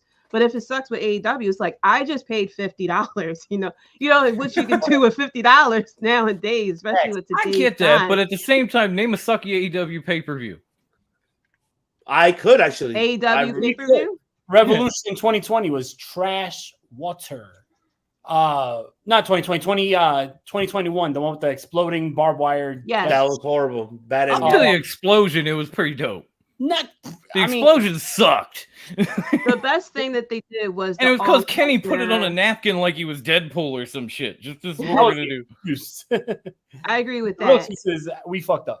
They should be gearing up to have it like all out, where Adam Cole and Bryan Danielson showed up. The only downfall of that whole pay-per-view was the Paul White match. And I was okay with it because I was like, you know what? That was a bit of a take a breather match. I was fine with it at that point. Was that actually on the show or was that a pre-show thing? It was on the show. It was right after Punk and Darby, wasn't it? I had a match on there. Wow. Yeah. I think it was right after Punk versus Darby. They put on Paul White versus QT. And I was like, I was fine with that. You just need a bit of a breather. But AEW doesn't have the luxury of waiting till last minute because you have to market to people, outside your core base to pay $50 for our pay-per-view, pay $50 for our pay-per-view. So their match card should have been set already, and all they need to do is promote the pay-per-view so that it'd be like, okay, this is our pay-per-view. Our thing costs $50. That's all that they need to be doing right now. They don't even have the card. We're all sitting here guessing what's going to be on the card because we watch the show weekly, but they need to. The card should have been set already. Your pay-per-views next week. You gotta put Excalibur on like super slow to get the full card out. He's gonna say it like the Micro Machines man. Like we're AEW World Champion. I would say though, we are live. On Rampage, they did announce most of the card. Like most of the card just set. They did announce some good shit on Rampage. It's going to be Luchasaurus versus Jungle Boy in a cage match. Yeah. They announced that it's going to be the Acclaim versus Swerve in Our Glory. Yeah. We've FTR and the Ass Boys. Soraya is Britt Baker. Soraya and Britt Baker, of course. Mox and JF. Storm versus Jamie Hayter. You have the four-way. Jeff Jarrett and Jay Lethal versus Sting and Darby Allin. So the four-way for the ROH title.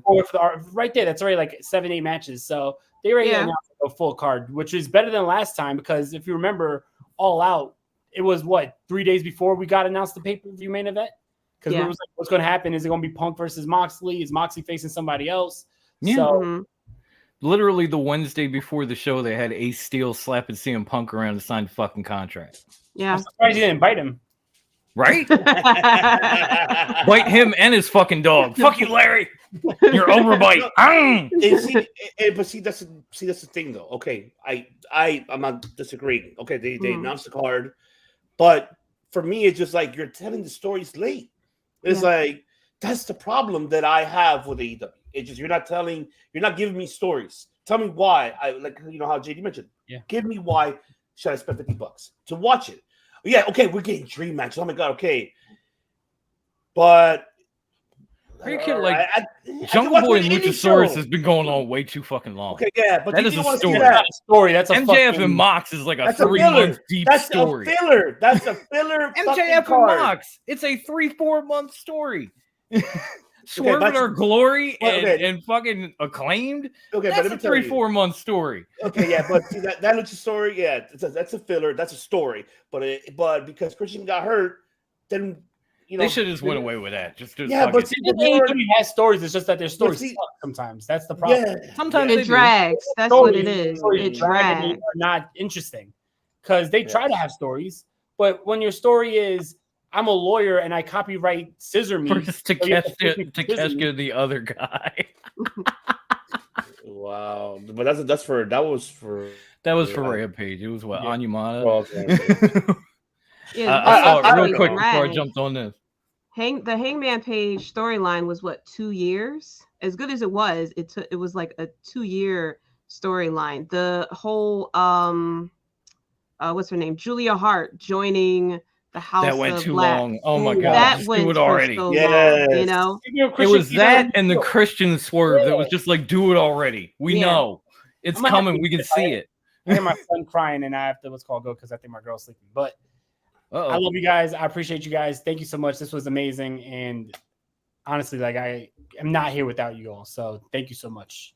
Love you back, fam. All right, brother. We love you. Everyone have a good night. Ivan will be in touch. Dom will be in touch. And JD will be in touch. Hopefully, I can get you on the show too. All right. There you go. Take care, y'all. Take care. Take care. But man, I love this. Yeah, this has been great. It's been great. This has been great. I know that we got to catch the Tribal Chief, everybody on. We'll do that. Oh, he might be on right now. He's on right now. I know the Angle Podcast. Okay, all right. Cut the screen over and put Devin Ray. Oh yeah, we're gonna do a watch along of Clark Street Wrestling now, folks. So stick around. No, but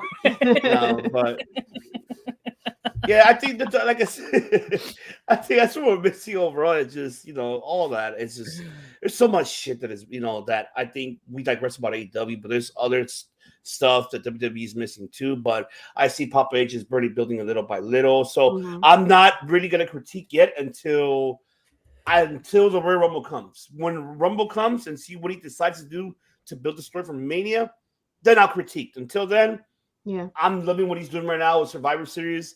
I am curious. I mean, by the looks of it, it might be the second one for the men's War Games. It will be, of course, the Brutes with Drew versus the Bloodline. I don't mind it because at least it gives the Bloodline and Sammy something to do. That's the hottest thing right now going on WWE. The women's side, I think we're going to see Sasha and Naomi coming back. I keep saying that. You said it too, Dom. I think we might see, Sasha and Naomi filling that spot for Bianca. Spots in War Games. Yeah, and then Charlotte could be the other one. I think it's Charlotte, but I don't know. It's going to be the first time you have a War Games at a Survivor Series pay-per-view, which is still considered big, whatever the fuck you want to call it. And yes, I still say pay-per-view. Fuck PLE. Until Rob Van Dam shows up in a WWE ring and calls himself Mr. PLE, I ain't saying that shit.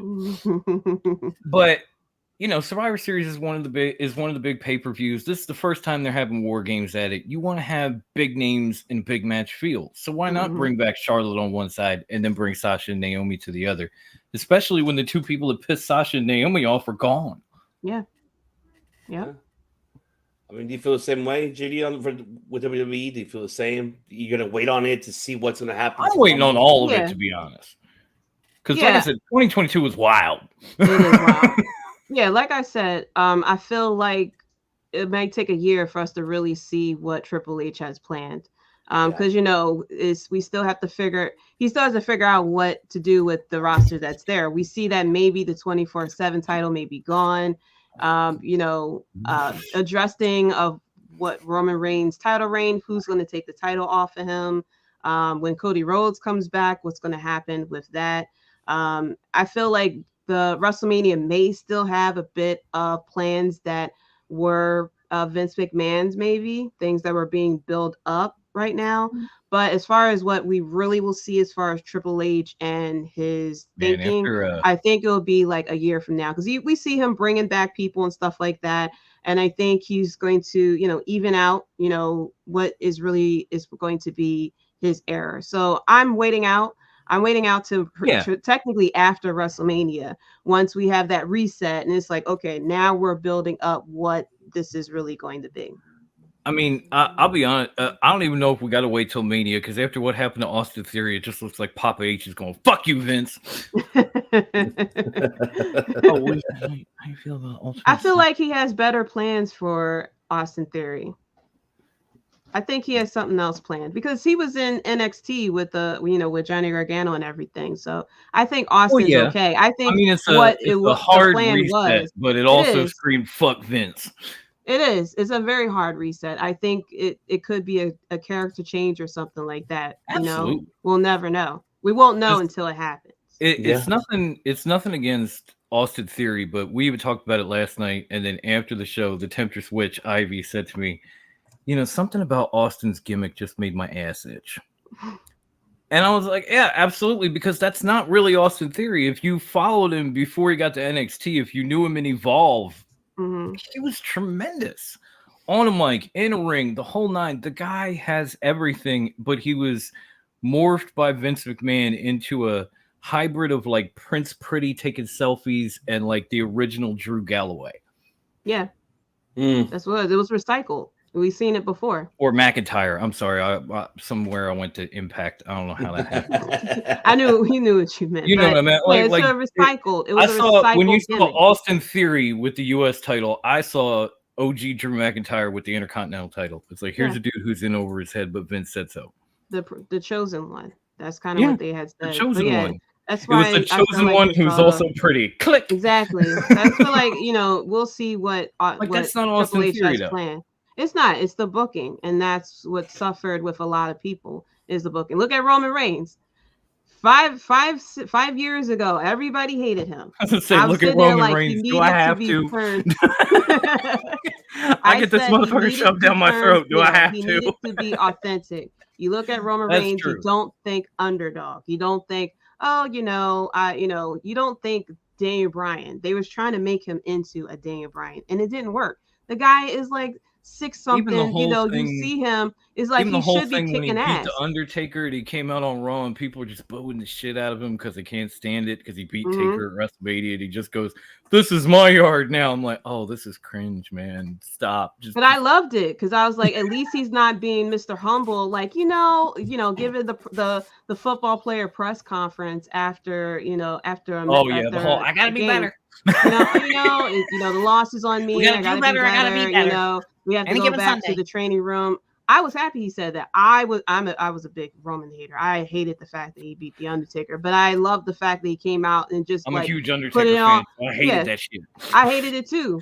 I was happy that he put it in people's faces. I was like, I was okay, all great. hate, You're not hate, an hate, underdog. You're Samoan. Like you should. I'm so happy that he is what he is right now because I'm like that makes sense. If you Oh, this look is at definitely Roman better Reigns, for him than anything besides the Shield. exactly. I'm like, you look at Roman Reigns, this is who he should be. He should be the badass, I'm at the head of the table, acknowledge me and stuff like that. I'm happy for him. That fits him perfectly. If we had got this to him, long ago, he wouldn't have that bit of a stigma that he kind of has, that kind of came with him for all these years. Yeah, I agree. As much as I felt like, man, they should just make him heel Vince. Like I waited for Vince to push him to be heel, but I think just make this motherfucker it makes. I guess it took long enough for him to realize that the people, and I'm hoping that everybody, everybody behind, Michael Hayes and everybody told him like, yo, dude, you gotta make him heel, dude, just go ahead and make him heel. I hope just do it, do it, Vince. Just do it, Vince. Just make him heel, Vince. That gravelly ass voice. I hope he fucking did because because it looked like for a minute it looked like Vince was gonna allow it to keep continuing. No, you're the face. You're the face. He's not your John Cena. You gotta get out of your head. Yeah, he's his own Roman Reigns, his own entity. He's not your Cena. Let him be the heel, and I guarantee you he'll go over as a heel.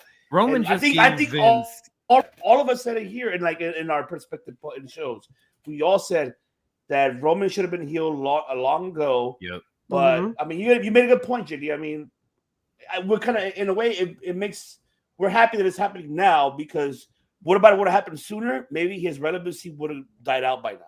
Maybe. Yeah. I mean, I'm just maybe. You never know. It was just something about Roman gave Vince that special feeling in his grapefruits that in his 70s he didn't feel very often. So he had to be a face and he had to be on top of the company and he had to be everything because Vince got that feeling without any medication whatsoever.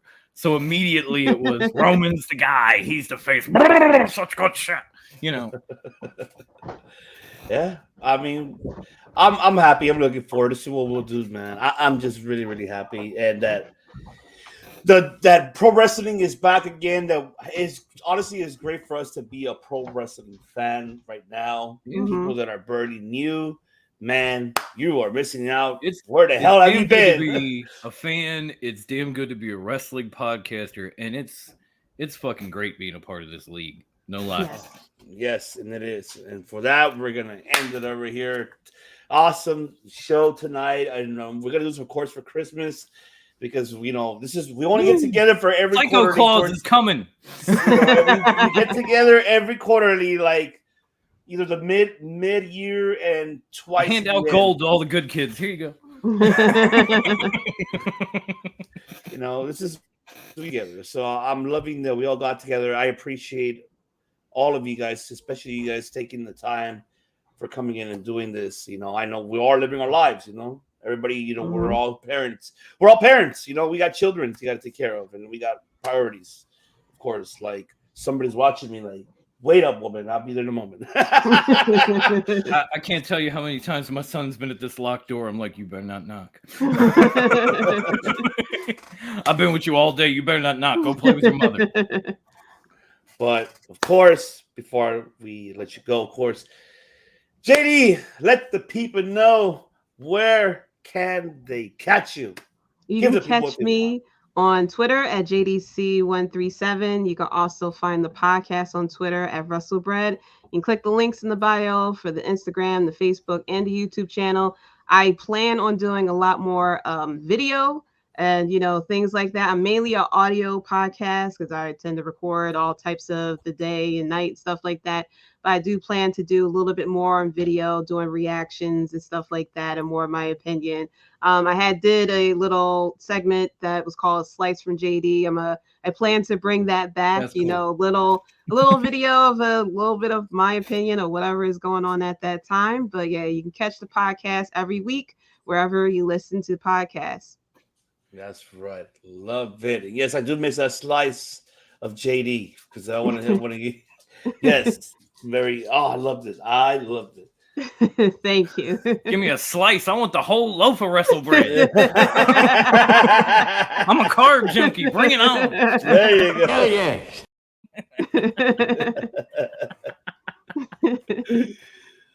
DOM. Yes, sir. Let the people know where can they find TRWT. Oh, well, you can find us on Twitter at Top Rope WT.